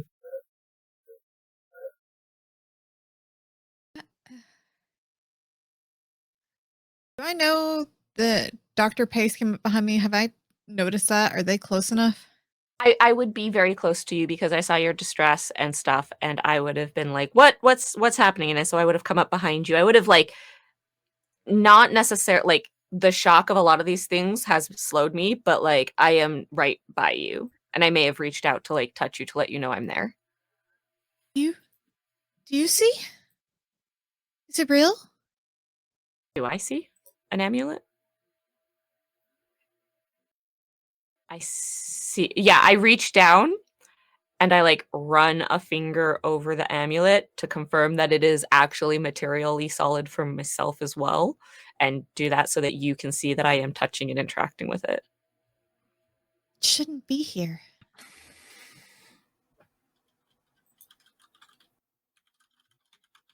Emily, do you know a man named Tristan?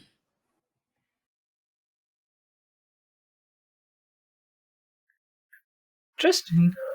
Oh yes, I think he worked with Daddy? They worked with Daddy. When was this? I'm not...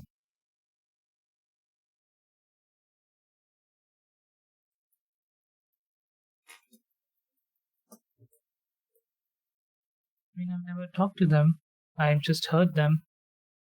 I've just heard Daddy talk about them. And a couple of the other people they work with. Oh,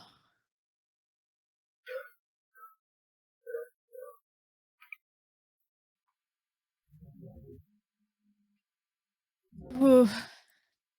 Did we see the picture of the team that they found downstairs? I did show it to you. I mean, I didn't pass it around, but I was just like, oh yeah, I know I've got this too. And we just sort of moved on from there because mirror. Did I see him in that? You take the picture and you look, and there is one Tristan among the people.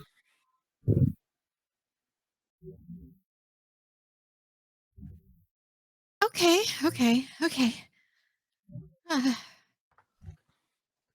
So I'm going to rejoin the rest of the group, I think, after looking around to see if there's anything else obvious in the room. And Nothing else in this room, just one final flight of stairs that would lead to the actual room that has the light which control this, the actual, the controls which controls the lighthouse. I think one of the spirits here might have a reason to be angry with me.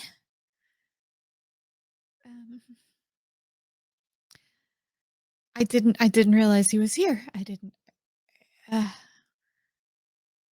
I might have. Who's here? It was a former colleague. Her name's Tristan. And well, I'm not particularly as reckless as I was, but I've always been curious. I've always been curious. There's so much to know, so much to explore and discover. And I've always had that curiosity. And I might have encouraged a friend to mess with things that were beyond our capabilities. And it didn't fare so well for them. But I thought they were okay. I thought they had kind of exiled themselves from the area. And tried to stay away from people, last I had heard. My mother helped them control the spirits because they got possessed. And my mother helped. I guess they're here now. I guess they came before us. And I've been seeing and I've been hearing them, but I thought that was just my own conscience haunting me. You know that happens sometimes, right? That happens to you, all right? You're the worst things you've ever done come back to say hello. Isadora, that's not possible. No, this picture's 100 years old. It's not possible that's your friend. The picture might have been 100 years old when we found it. And relatively, we might also be 100 years old now. That's right.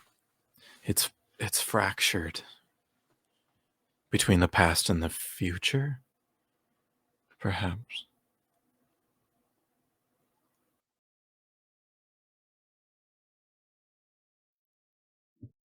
When was the last time you saw them?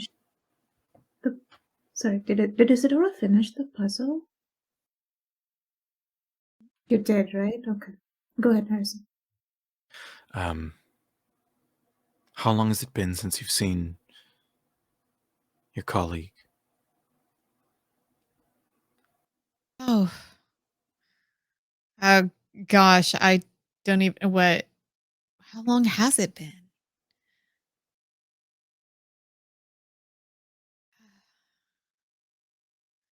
At least 5-6 years? It's been a while. Been at least half a decade. You've tried Yeah. visiting them. They shut you off. Do you know if they're still alive? I thought so. I was under the impression, yes. They did visit with my mother occasionally. They just wouldn't speak with me. But my mother has a special relationship with spirits. And she helped them communicate more peacefully. Emily said that he worked with her father. Yes. Can you ask her what her father's name is? Emily's right here with us, right? She's right here, and she looks at you, Harrison. I thought she ran away. She looks a little Oh. offended at that, and she says, "I'm right here, you know." So, Well, I'm sorry, gonna say sorry. that while they've been talking this conversation, I actually wanted to maybe talk to Emily a little bit off to the side. So as like everybody's filtered into the room and Isadora is trying to make sense of stuff, I've like, okay, we have the kid now. So I've kind of knelt down next to Emily and I've gone, "Hello, Emily. That's your name, yes?" Hello. Yeah, that is. You have a very pretty desk. Well, thank you. Can I hold your hands for a moment? She reaches All out right. and gives you her hands. Are her hands material? They're very much material. Are they exceptionally hot or exceptionally cold? Anything weird? Basically, I'm going to give a pseudo physical to this child by like tricking them and being like, "We're going to play a little game. Can you raise your hands? Can you spin in a circle?" Like, I'm going to kind of give this child a little bit of a physical. You do give them a physical, and they pass all of those checks. Very much corporeal, very much here, and very much real. And they're healthy. They're not like, they don't have some weird like clammy skin situation or anything going on. Nothing of that sort. Okay. I think then about that time, right before maybe Harrison makes the mistake of not realizing she's here, I am going to ask and say, have other people, kind of like us, visited recently? Do you know? No, just you people. Only Just seen you. us. We're the only new people? You're the only new people. Okay, that's interesting. And then Harrison asks if she has a dad. And that to that she responds, "I am right here, Sorry. you know." Sorry, I thought you had ran off. I'm sorry. That's okay. Emily, my name is Harrison. It's nice to meet you. Can you tell me your father's name? Daddy's name? Alexander. Yes. Can you tell me your last name? Smith. I'm Emily Smith. Does the name Alexander Smith or Emily Smith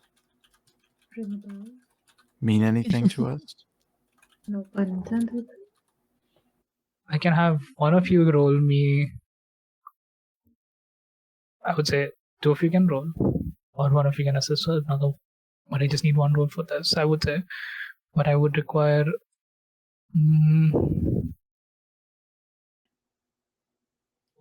a focus check. I have 2 in focus. I have 3. You have 3? How do you have 3? I have 2, and then I have an ability that gives me 1 more. Nice. Oh, wow. I can do that then. Yeah. Like from under the table, like still under the table, like the head peeks out and goes, Alexander Smith. Huh. That's a 3, a 4, and a 5. So 5. 5? Yeah, and the 5 was on the gilded dice. Oh, okay. You get it right back. As you kind of try remembering this name, this place, Ultima Linea, and the lighthouse, you do remember reading something in books, these shrouded books within the Institute of Candela Obscura itself, about not one Alexander Smith, but one Alexander Erlington Smith, who worked on one of the earliest astrolabes in the history of Candela Obscura. He was responsible for building the earliest tech, responsible to get. No. No. No. We were just getting During the we were just getting the importance. juice. No. Damn. Do you think the father spirit is in Tristan? Ooh, Tristan's been possessed. Ooh, was working with possessed, right? daddy. Yes, Yeah, yes. right? Maybe, actually, yeah, that would. I mean, if Tristan was someone who also worked with the occult and Alexander knew that, he might have been more susceptible to it. And Alexander Took advantage and then possessed him. yeah, took advantage of that, yeah. Time shenanigans. Mm-hmm. And she's real? She's not a house. She's just here and corporeal with bright blue hair, silver eyes. Maybe we went Yes, back yes. in time to where she's still alive. Then why is the so. house dusty? Well, so we Well, we entered, were in a non-dusty room. we entered the lighthouse we entered in was a combination of the past and the future lighthouse. So there's stuff So- in here that is both from the future and from the past. So Yeah, this it painting could be like. is definitely from the past. Yeah. It's 100 Some years. of the stuff is the from past. the right now or from the future, and some of the stuff is from. Oof. Okay. Because she seems to be from far enough in the past that no other circles have arrived yet, as far as she's aware. Yeah. Yeah. So we have to figure out what is. Maybe We have to we figure out also what is present, what is past, and what's future. we could also ask her like, where is Daddy? And if Daddy isn't here right now, when did he disappear or whatever? We can then potentially figure out when things went south.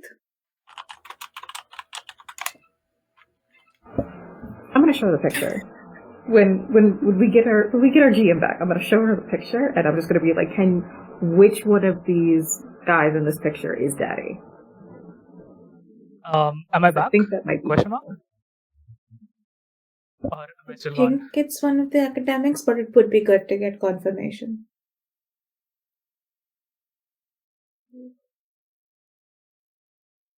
I'm gonna have a few turn off because Yeah. I think my internet's. Why getting can't upset. we hear can't- Lenny? Yeah, we can't What hear about- Lenny. I see that Lenny is on the stream. I do not see Lenny in ours. Yeah, I don't either.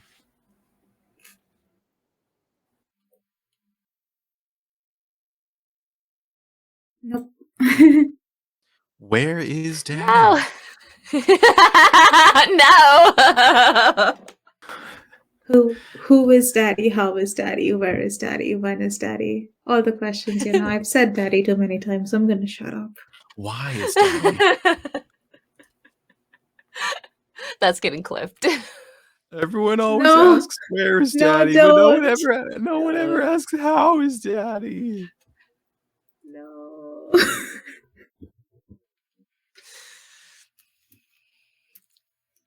Gotta be more careful about how much daddy stuff you say on the internet.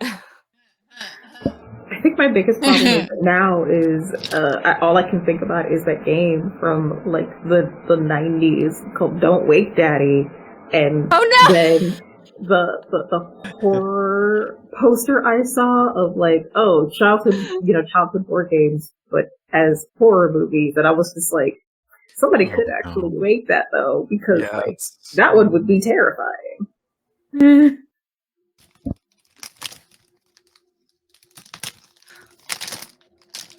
I am in a.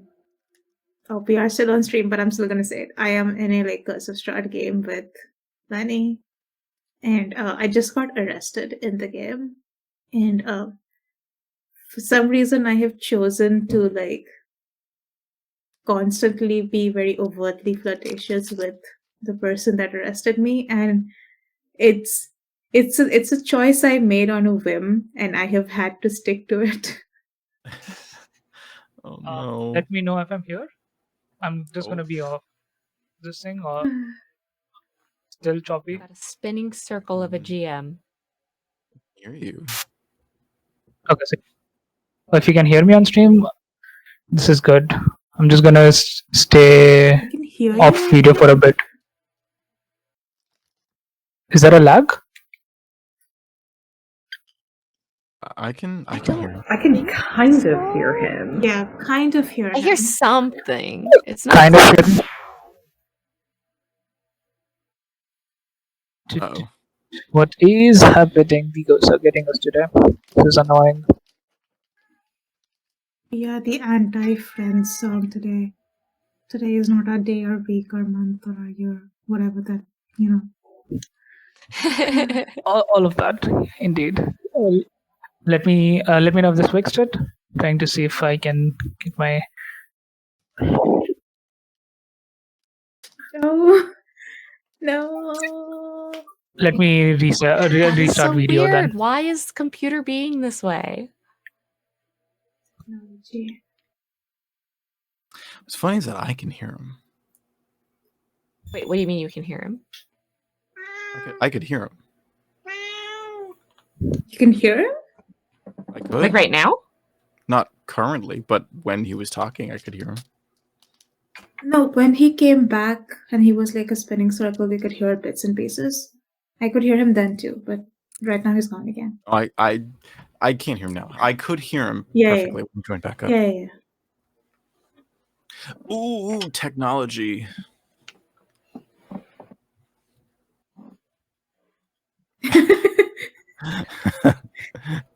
Shut up. Take the play again.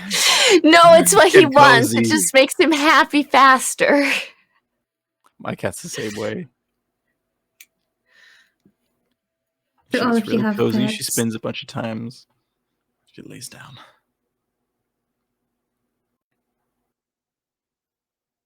All of you have pets? I know Harrison has, not Harrison, Jesus Christ. I know Evan has a cat. Evie has a cat. I know Kitty I know was Chrissy has a meowing dog. earlier in Evans. I know Lenny has a cat. Garnet, do you have a pet? I do not. I do not have the attention span to take care of a furry creature, and I know that about myself, so I don't do that. I thought about maybe getting fish, but I don't want to have to clean the tank, so I didn't do that either. I will enjoy other people's pets, but I don't. Do you have plants? They're coming. I haven't decided which one I want yet, but I will do plants because I just need to make sure that they're sitting in the right side of the house and water them, and then they're fine.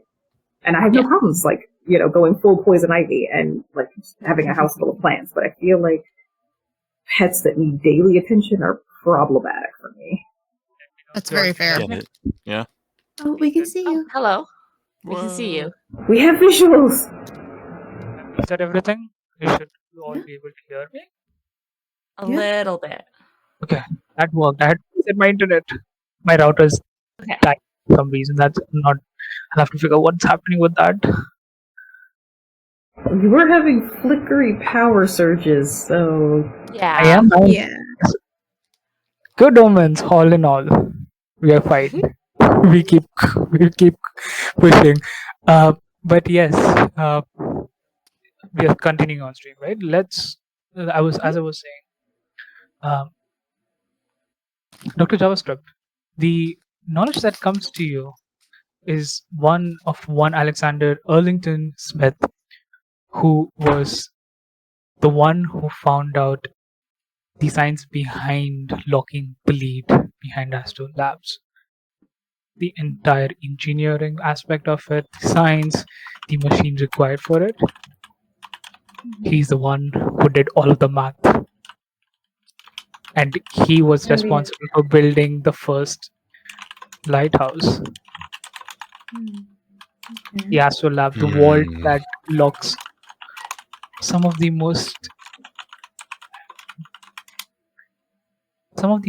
worst things humans could lay their hands on behind close, safe walls. So he's a bad dude. Potentially. In history, he's not known as a bad person. In history, he's known more of a passionate researcher who edged a little too close to the bleed and may have been affected by it in some ways. His death is shrouded in mystery. They don't know what happened to him. You do know that he had a family, a wife and a daughter.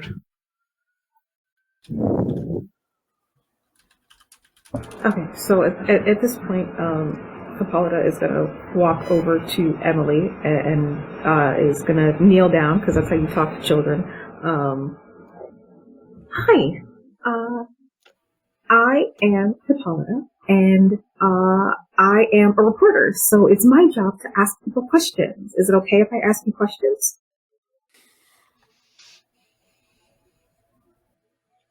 She kind of shrinks a little bit, kind of steps behind Dr. Jolene's skirt. They're not going to be Daddy scary says questions. questions are bad. You don't have to answer any of them if you don't want to. I'm just curious. I found this picture, and I just wanted to know if your dad was in this picture with you, because I see you and your doll, and you look kind of happy, and I just wanted to know where your dad was in this picture.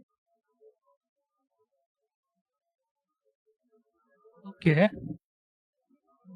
And she kind of just still behind Dr. Jolene's skirt, looks and peers to the picture and points to the human male who is standing in front of the rest of the entire group of people, very distinguished looking. He has this pepper and black hair with the strong, sharp spectacles that he wears. He has what looks like a pocket watch that's linked to the side of his coat. He points to that person and says, "That's Daddy. That's him right there. And that's me." She points to the little girls. Daddy is very Picture handsome. And is he here in the lighthouse with us anywhere, or is he going to go do? No, he's not there. Work? Oh, he's outside. No, he's working with the engineer. He's working with the engineers outside. Okay, great. Well, we won't disturb him, but I would love to, when he has a minute, to ask him some questions too. Mm-hmm. But you don't have to tell him that if you don't want to. Do you want me to go get him? I would love to go to him, if you wouldn't mind taking us. I do not mind. And she looks to the rest. Yeah, If- I'll all right. hold her hand. She clasps onto your hand and begins walking down the stairs. Because, did not want to get trapped with potentially angry spirits several feet above the ground. As- Follow her out. As you're kind of walking down the stairs with her, all of you hear this loud, sharp thunder outside. Brief flash. And Dr. Jolene, as you're walking down with Emily down the stairs, her touch against your hand gets weaker and weaker and weaker, almost like there's nothing to hold on to. Until it reaches a point where all of you reach the bottom of the stairs and she's gone. I turn to the others and I'm like, I don't think she can exist in this part of the time.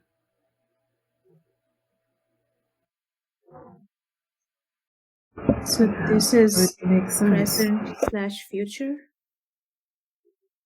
I think so. But that might mean then that if we are very much in the future portion when we walk in, and as we got in, we went further back in time. If we get all the way to the top of the Astrolabe, we will possibly be at its inception. Mhm. It's a very real possibility.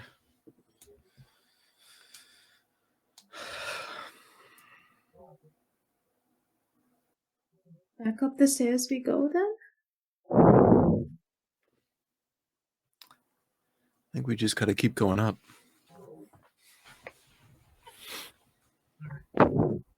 All of you make your way back upstairs. Get to the balcony, the fourth floor of this lighthouse, where Isidora found the amulet. You see a smaller set of circular stairs that lead to the fifth floor. That is actually the maintenance room / the control room of the lighthouse. You all make your way up there in a single file until you reach this very small room, about 15 feet by 15 feet. It's not a lot of space here, but spreading around this room. Can I ask a quick question? So we left Absolutely. that portrait next to the bathroom, which would be in a different time slice. When we went back up, is the portrait still where we had placed it? Yeah, it is still where you placed it. Okay. Does it look As we any pass- older? Or younger? Younger. Yeah, Nope. right. No difference to no different to the poster. No different. Okay. Hmm. As we go past it, I am going to lean over to Isadora and say, it appears there's a possibility that manipulating objects outside by outside entities can have a lasting effect. So who knows what's going on with that amulet, but it might not be what it appears. Perhaps. But it was, it was one of a kind. And he was here. He was that's him in the photo. I don't know. Maybe he's Perhaps we will be in the photo if we make it all the way to the top. I'm not sure that's a good thing. Do you know if he intentionally came here? I don't know. Like I said, we were investigators together, but he was more cautious than I was. This seems knowing that the last few circles. Well, I suppose he wouldn't have known that. He might have been part of the last few circles. If he had known that someone had came previously and had failed, he might not have been as inclined.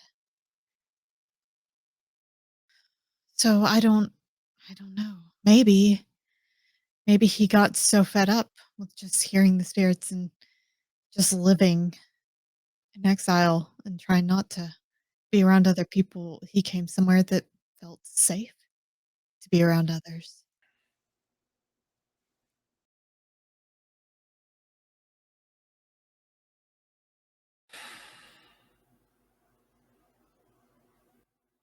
Was he familiar with Candela? Oh, yes. Yes. We worked together.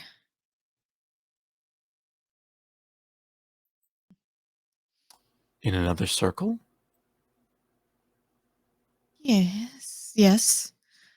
I didn't know that. It was just a couple of us, but me and him, we did a lot more than we should have alone. Primarily because of me.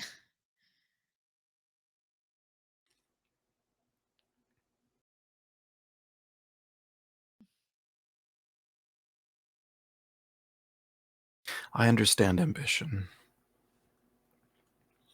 I understand the drive that curiosity has.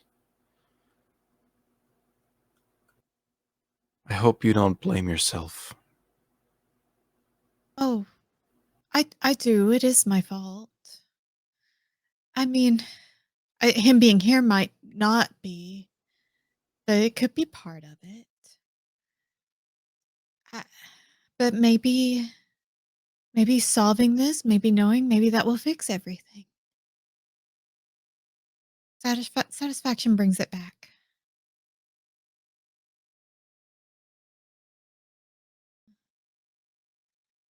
Maybe we can fix it. It is my fault though. None of us would be here if we weren't curious people. We've all made mistakes. But we all learned from them. And now we can take those learning opportunities and figure out what's going on here so we can fix whatever's wrong here and then go home and move on to the next curious thing. You're right. I like the sound of that.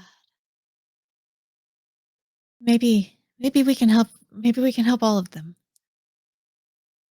I wonder if we can fix the time meld. If maybe some of them will come back. If maybe we can bring him back. Maybe we can set the rest of them free. Because he's not 100 years old. He should not have been here 100 years ago. Maybe he's upstairs. Maybe they're all waiting.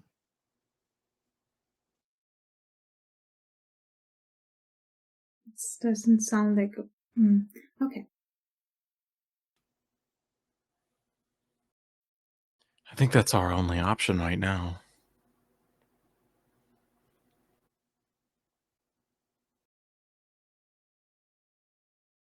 Down and out we lose clues. At least if we go up, we can find answers. So onward and upward. Yeah, it's the only place we haven't been yet. So Yes. Well, time to climb all the way back up the lighthouse again. Harrison's gonna do a little stretch his legs out. Okay. I stopped being on my hands and knees. I should not have phrased it like that. I stopped crawling. And I walk up the stairs now. Where is Daddy? I also like... Daddy, we were originally trying to go to Daddy. He was supposed to be downstairs, but then we lost poor Emily. As we go back up, is she there going like, where did y'all go? Like, is she having a mild child tantrum because we disappeared on her? She's gone. Well, that's a good question. Emily's gone. Can we call out for her? Like, Emily, can you come back to your playroom, please? No response. Okay. Even to you, Isadora, When everybody's calling out to her and Mhm. she doesn't reply, I think that Dr. Pace is going to say, oh, well, if we took her into the future, she's probably properly dead now. Well, I guess. But she was able. She showed up on the boat, didn't she? For you, Isadora? Or did we all Yes. hear it? Are we sure that's who that was? I believe so. That's a good point. Could be wrong though. It might just be harder for her to interact. There still may be echoes and remnants, kind of like there's echoes outside the lighthouse of both old and new. Maybe again, it's a meld. It'd just be harder for her to remain corporeal down here.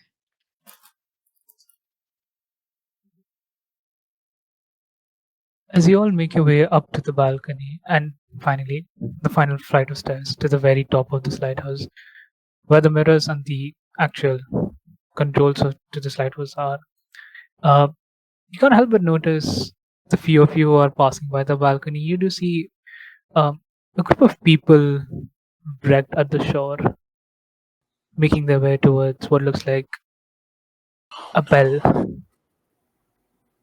Is it us? Quick, get inside before we ring it. We don't want to be stuck on the outside when the split happens.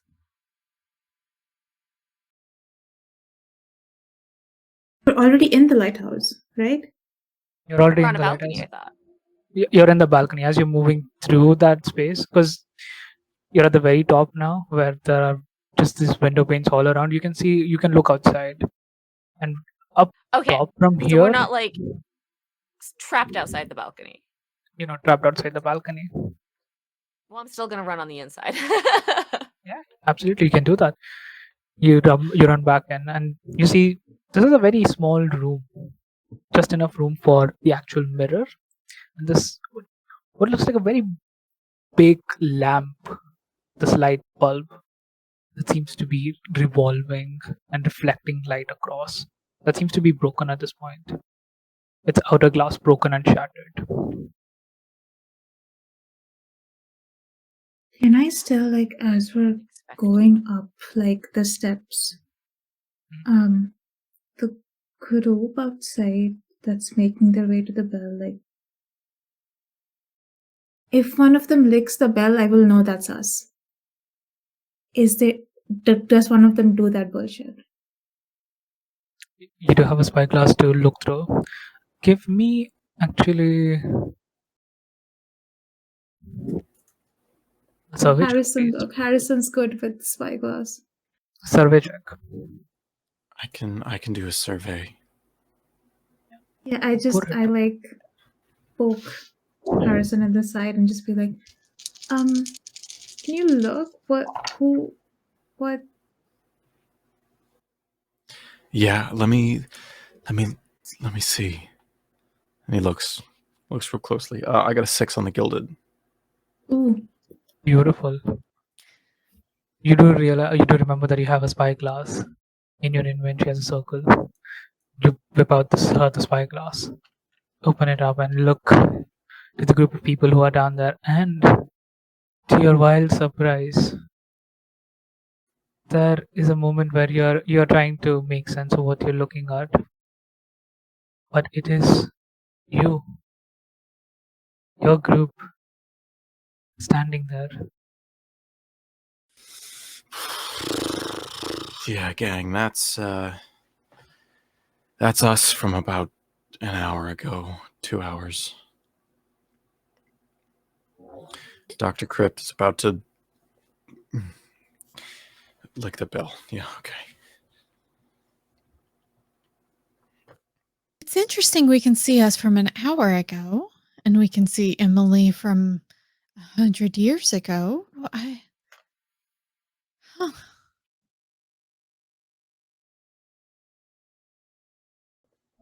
hate time travel. I know. Where are moment your later. rules? Like, like there is like, if you're gonna do like weird stuff with like time, there has to be some sort of rule that like sets it in place, right? There's never a rule to these things. Anyways, go on. I'm sorry.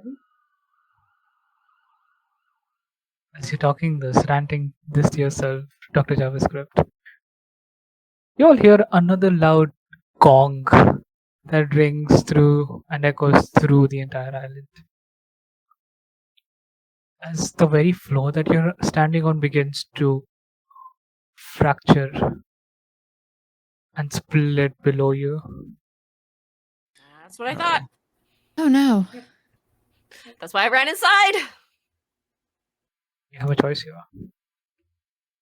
You can continue to stay in the present, Oh my god. or you can go to the past. Fellas? I hate that I'm about to say this. We're not going to learn anything staying in the present.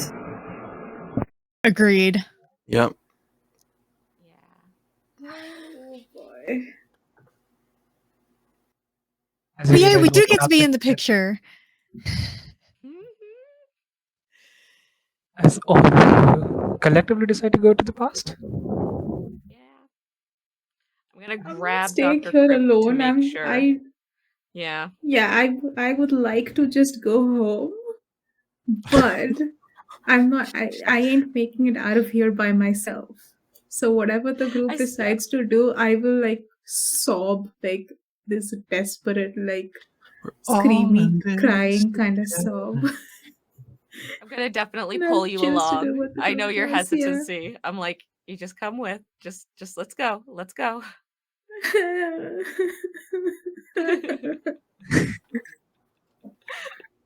And you all get Sorry, but well, the image of a really tall, like hot man just crying as he's being drugged to an adventure is really funny. But True. consider this. Consider this. The more pathetic the hot men get, the hotter they get. Consider that. Okay, let's go. and here you all are. You find yourself in a very different reality. The space around you, the first thing that hits all of you is this bright rays of the sun streaming down on you with its ferocity. The spring breeze gently hitting your face, and the sounds of orders being shouted out into the distance.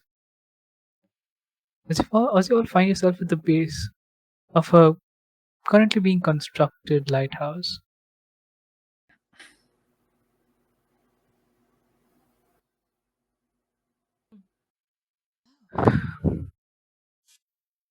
You all That's gonna see make it difficult to get home. all around you these group of 12, 15 people working tirelessly, moving back and forth. Some of them give you weird glances, just look at you, acknowledge you, but keep moving past. Okay. Can I want to look at these people and I want to see if they all have the same era clothing, or if any of them, perhaps groups of 3, 4, or 5, seem to have an era of clothing a little bit closer to ours.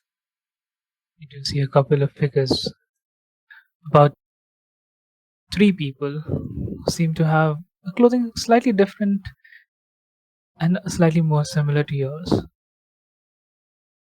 I point at them and I go, Harrison, I have found them.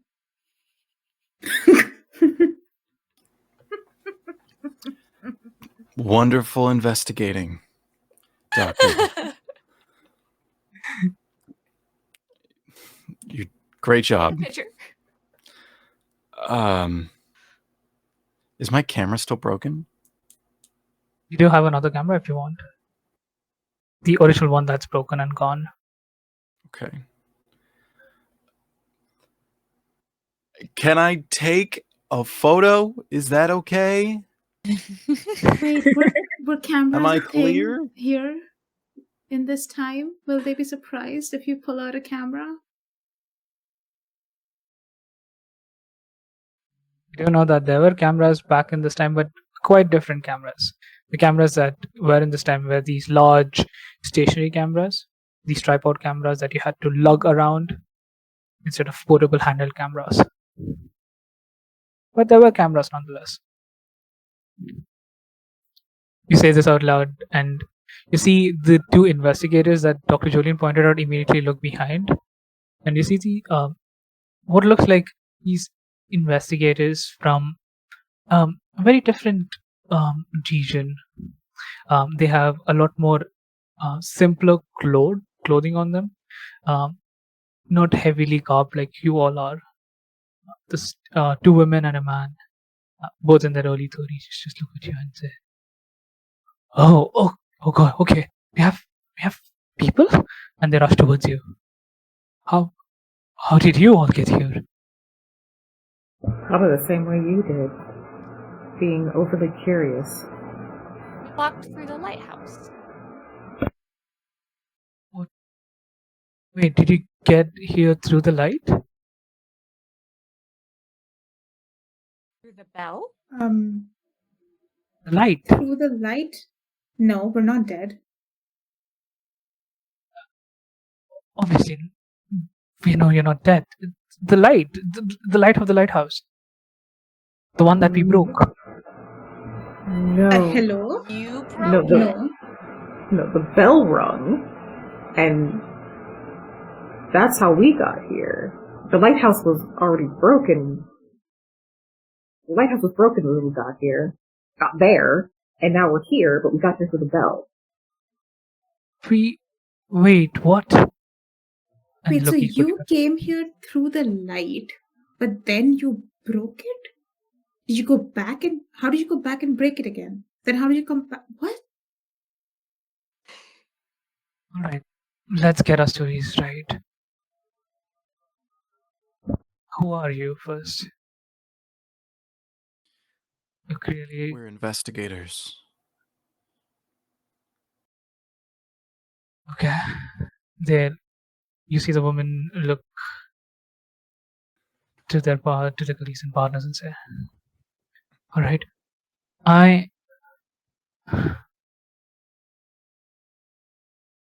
She hesitates for a moment before you see the man says, "We are part of the Candela Obscura. We were sent here to fix the lighthouse. We got all the way to the top. Everything was right. The lighthouse was working just fine. It's just that we ended up encountering this little girl who forced one of our companions to break the bulb of the lighthouse. Forced? Why? She said that's keeping her trapped. And the next moment we are all here. Hold on. I don't like that. Candela sent you to fix the lighthouse, but you said it was already working. And Yes, then you got to fix it. I think that's what happened. What were you there to fix? We were there to give it the regular maintenance that we are assigned. We were assigned to. Okay. We got here, things started going haywire. Some of our companions died. 2 of them. Can you tell us what year you were in? 1938. Okay. It's about 20 Mhm. years from 20 years in the past from your current timeline. Hmm. Mhm. Okay. What is alive? That probably shouldn't be. What's alive? What's alive? What do you mean? Well, that was the only thing we kind of got from the lighthouse for the past 20 years. It has been a veritable hole of people go in, they do not come out. And the only thing that has come out is a statement saying it is alive. I'm trying to find what is living. Well, I'm not sure. And as they're saying, I'm not sure. You see, they collapse in on themselves and disappear. Ah! Is that a thing that happens? Is that common? I turn to like the other companions. Is that what? What? You look to the others and no one's here.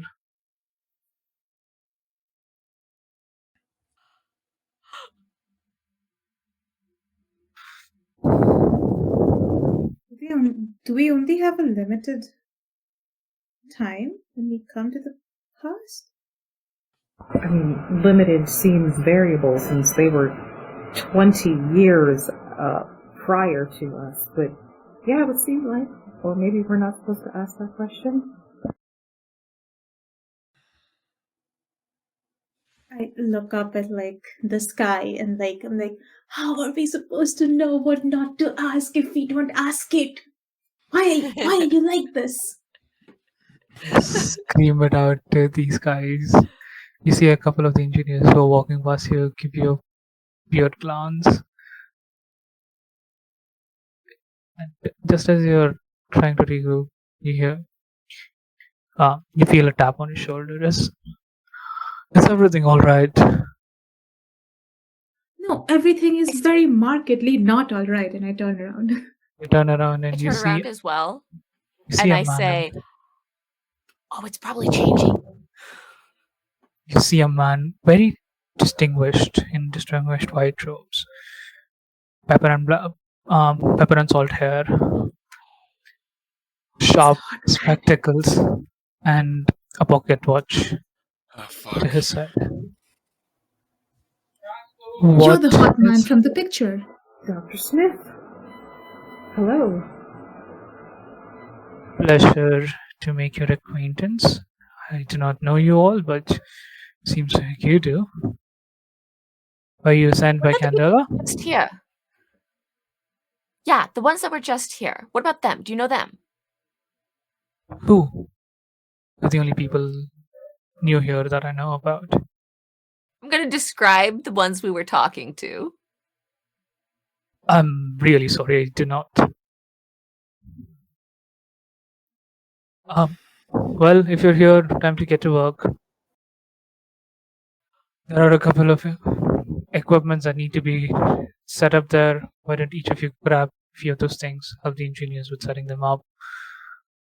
Alright, get to work. Come on, keep moving. Yes. We will get to work. Where's your medical tent?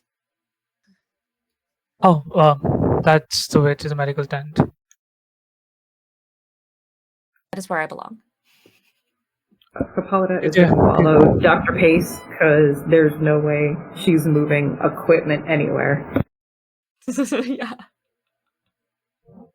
Reach into the medical tent, Dr. Jolene. So Hippolyta and Dr. Jolene are in the medical tent. What are the three of you doing? Are you following orders and helping?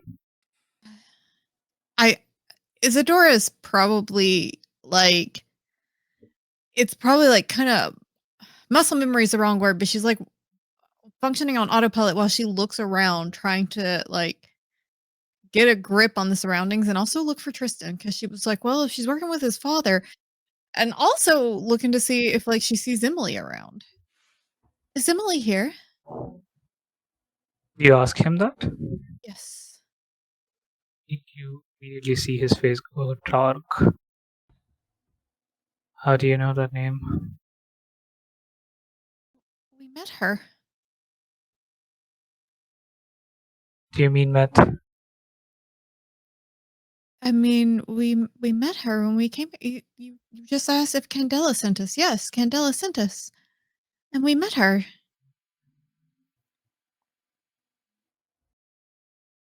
No one knows about my dead daughter. Fuck.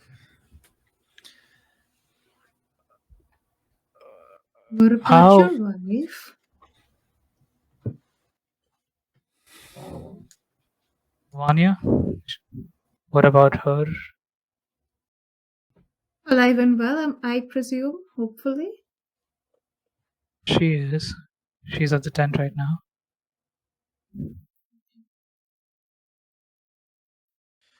Sorry, Mr.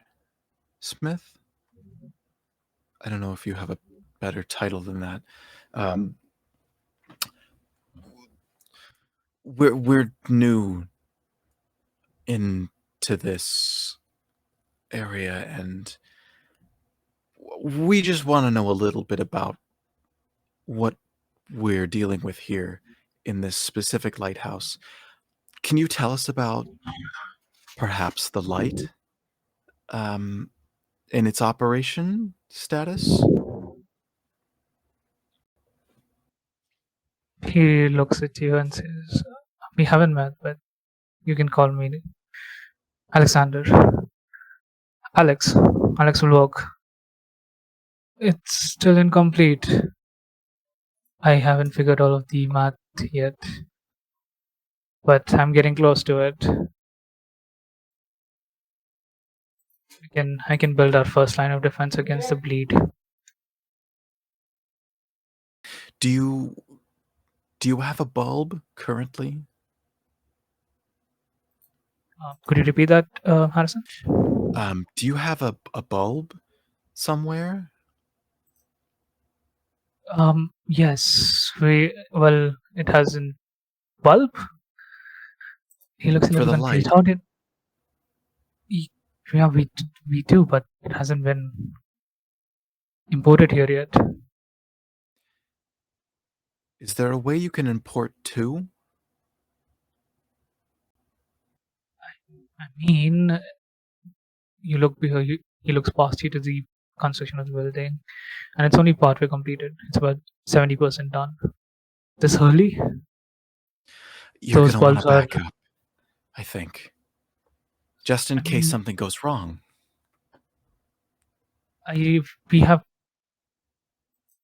intend to get a couple of them imported over the years, but each of them lasts long on its own. I mean, considering how long it probably takes to get one delivered, it might not be a bad idea to just maybe have a second one in storage somewhere. Had you considered that before? There is a storage room built into the lighthouse itself. Where would that be? He points to the basement. You see a trapdoor just below the stairs.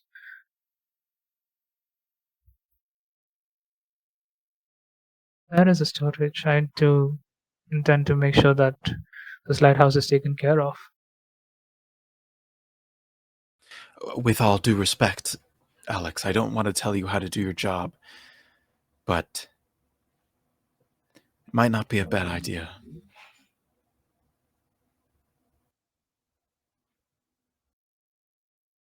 Advice heeded.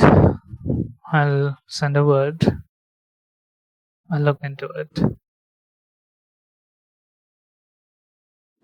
While we're here, I can try helping you with your math if you want. I can look at your math.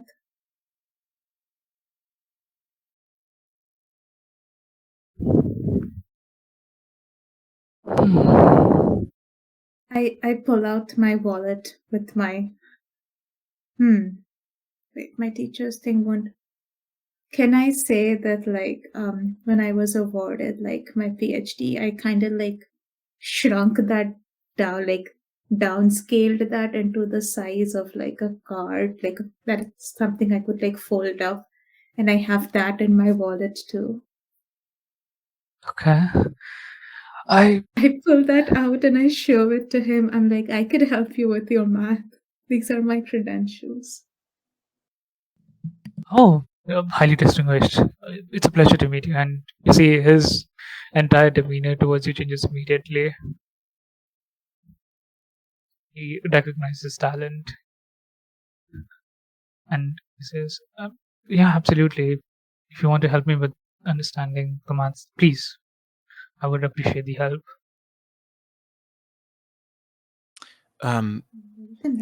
You said that you're setting up this to defend against the bleed. Can I ask why?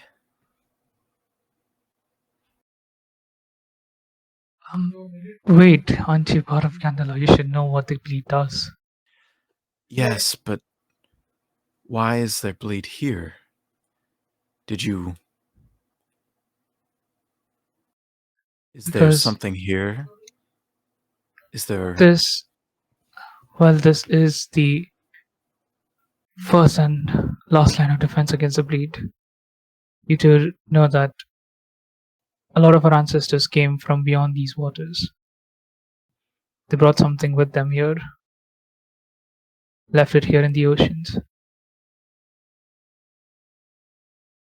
That broke, twisted our realities,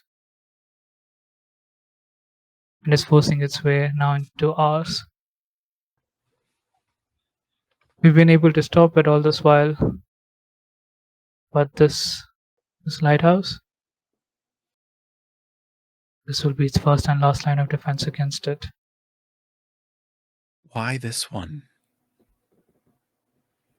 It's closest to the point.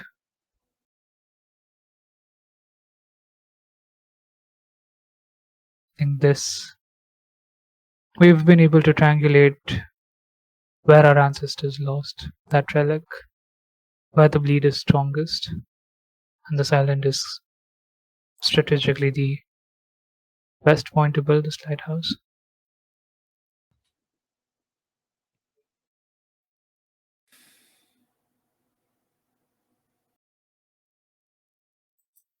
I see.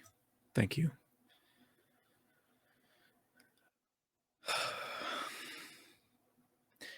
Excuse me, Alex. And he steps away and is going to start subtly taking photos and writing some more notes. You know that? Dr. Jolene and Hippolyta, you enter the medical tent and you see there's already a woman here who's currently tending to some of the engineers and their wounds. Another woman dressed in those similar white garbs that you saw Alex wear. Hello. I am Dr. Jolene Pace, medical MD, here to be of assistance. And you are? Dr. Vanya, pleasure to meet you, Dr. Jolene. Your help is much appreciated here. Please, some of these engineers have sustained bleed wounds. They've been exposed to bleed a lot more than I. We have some ointments that should reduce that effect. Wonderful. And I'm going to just get started. I'm in heaven now. I'm happy. You guys can go on. I'm good.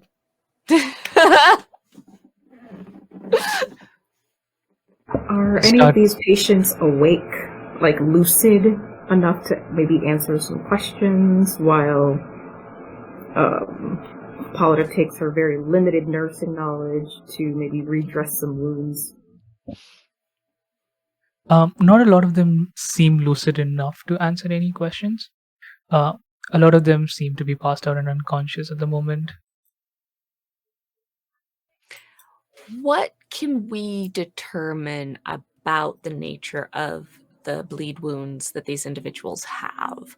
Is there like, they're all sort of like in a slashing pattern? Do they all seem like they're maybe piercing? Do they seem like they've bubbled up from under the skin on their own? Like, is there any sort of like pattern in the manifestation of these bleed wounds amongst these people that I could possibly Yeah, you absolutely can. Can you tell me what skill check do you want to use for this? Or and if you have an ability to use. Focus, and I when I am allowed to dissect a piece of organic matter affected by bleed, then I can gild one of my focus die. Yeah, absolutely. Go for it. All right.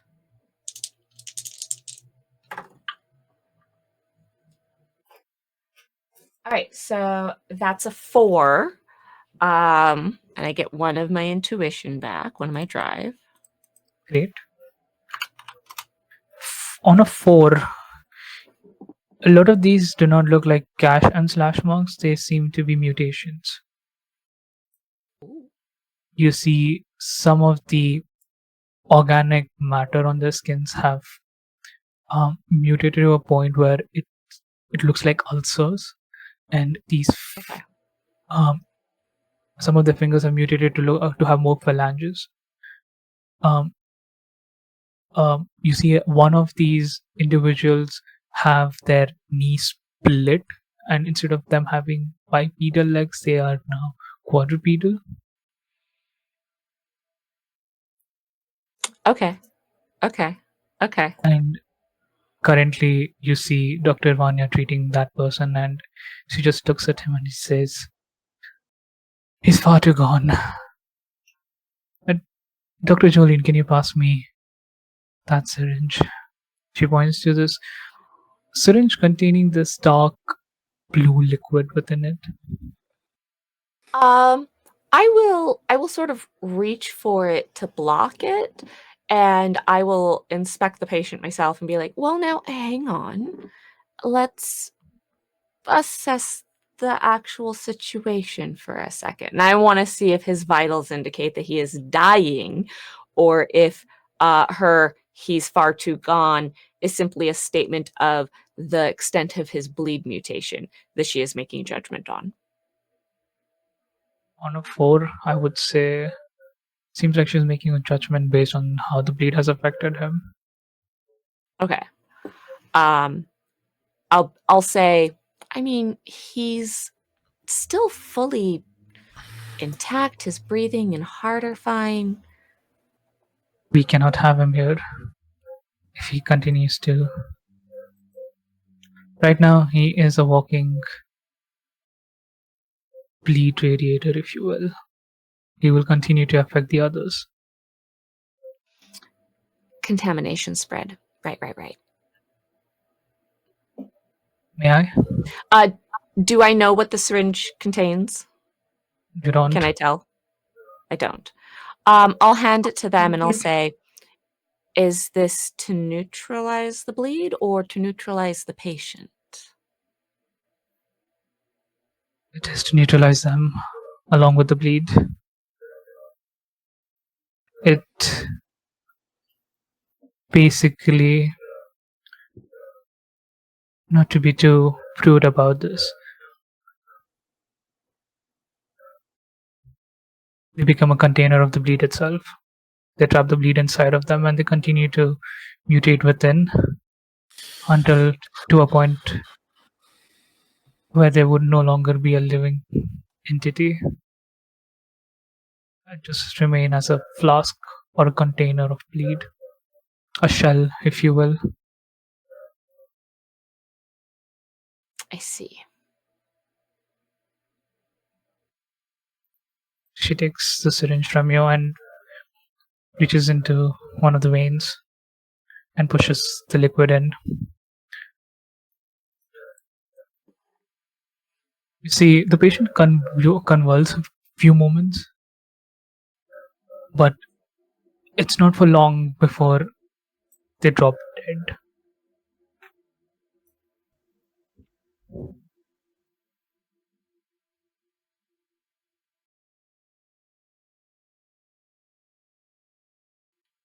Jolene's gonna stay with that patient to, well, like she'll still sort of like provide assistance, right?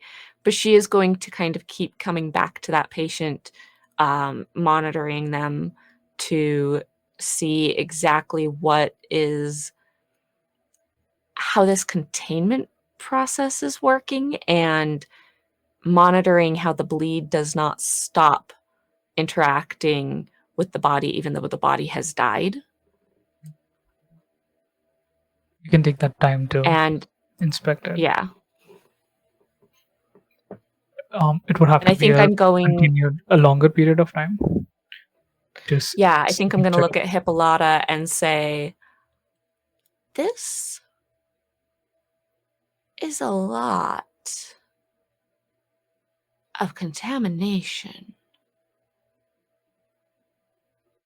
We have not encountered anything of this degree. Something's intense here.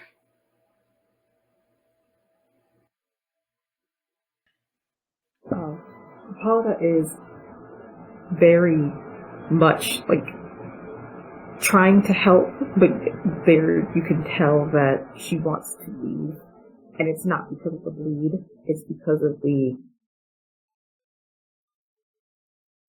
nature in which they are disposing of these engineers and then just moving on. So it's very difficult for her to stay in this medical tent.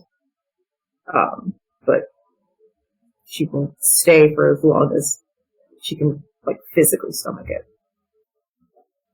Yeah, I think that Jolene kind of talks to you a little bit and is trying to like nudge at this idea of like, it might be worth figuring out exactly why in that investigative way, there is so much of this contamination happening here, what the source is. Because this is merely treating a symptom, and this is a pretty intense symptom.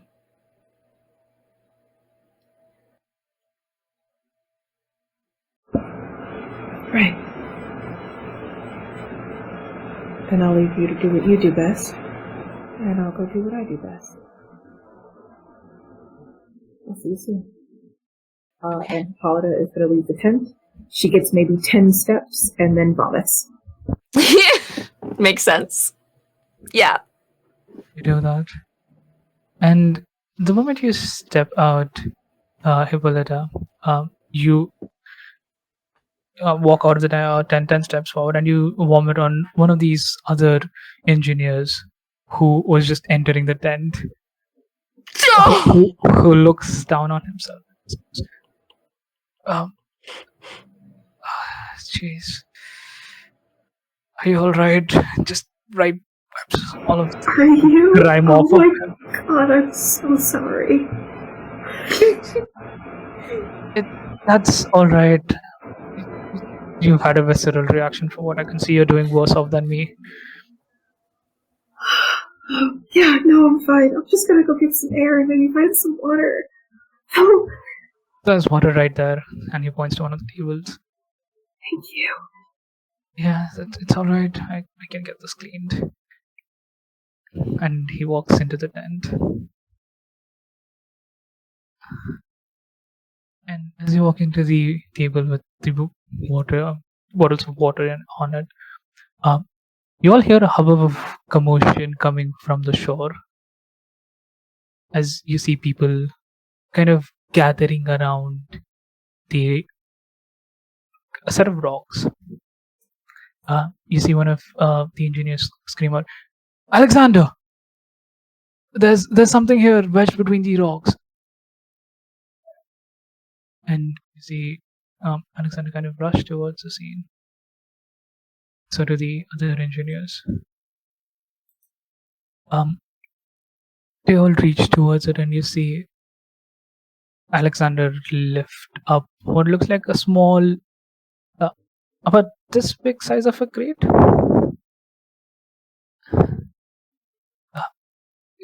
He brings it up to the middle of the camp. So, Why would you wait? I was following Alexander, right? To Yeah. go help him with the math. When he starts bringing it into the camp, can I just say hey, maybe you don't know what's in the crate. Maybe you open it on the outskirts of camp and not in the middle, where if it's something that can contaminate a lot of people, not everyone is compromised. Maybe we do it in a secluded You're area. right. He stops midway before going into the center of the camp and Thank you, stops at the Dr. edge. Jolene, for Sure. teaching me about contamination. I say to myself, because I've never worked with bleed, actually physically. As he's rattling and shaking this crate or box around, you all, since you're closest to him, you all hear this cry of a baby coming from within the box.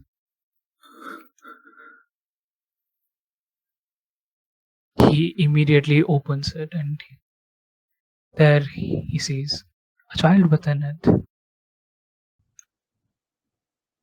Blue hair? He lifts it up. I mean, I guess babies won't have blue hair, right? A blue Babies hair, won't have hair at all. Oh no, okay, there it is. edges of hair tips, edges of blue hair tips coming from her head. These stark white eyes, silver eyes actually, now that you look closer at it, as he lifts the child up. And that's where we're gonna end our today's session. Wait, is the baby the relic? Yeah. For half a minute there, I thought it was the bell. It's the damn baby. Oh boy. And they freed it! That's the They broke the bulb! Hey, We all did bad, okay? Every circle who's maybe- come here Yeah. since this point, we all did bad, okay? And we're all doing bad. It's fine. Maybe if we get back to a point where the lighthouses are together, maybe there's an extra bulb in the basement and we could change it. You did. yeah. You You How worked did, many hard for circles that. does it take to change the light bulb? Oh no. All right, I think we might have lost our Okay. GM. Perfect timing, though. And that's where we got Okay. off our today's game.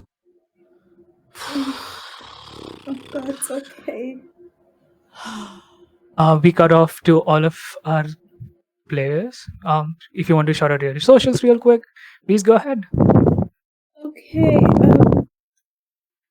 Okay, I'm still reeling from the relic baby. I'm April, Deshi. I'm smart god and on most places on the internet. I make games with illicit peanuts. And yay! I played JavaScript. Hot guy.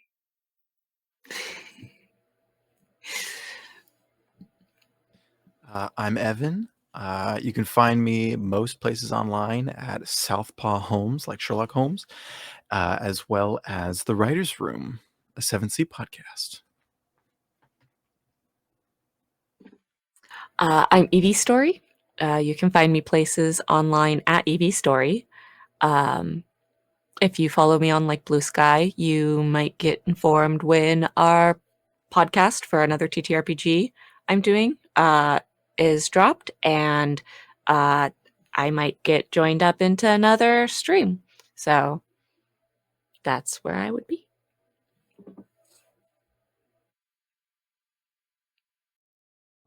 Hey y'all, I am Garnet. I was playing Hippolyta Grovewalker.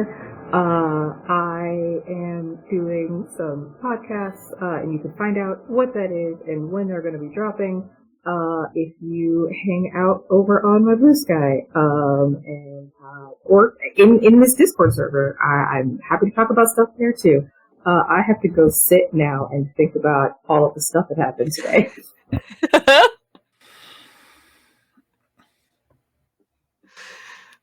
Isadora, you're on You're mute. muted, Chrissy. Oh no, Chris, you're muted. Hi, Chrissy and Color on all the fun socials. And yeah. Only mildly traumatized. It's fine. Just a little bit. Just a little bit. It's fine. Now we got to see how we make a child fade into oblivion. I think that's the goal, right? That's what we got to do next, right? It's fine. Nurture Everything's versus gonna be nature, right? Right. I should have cut its hand. We'd have figured this out if I'd cut its hand. We'll do it. It's And- fine. And I am the humble lightkeeper of this wonderful circle of chaos and curiosity. Leneyxis, you can find me at Leneyxis everywhere on socials. If I'm not streaming here on Pantsless table, you can find me running games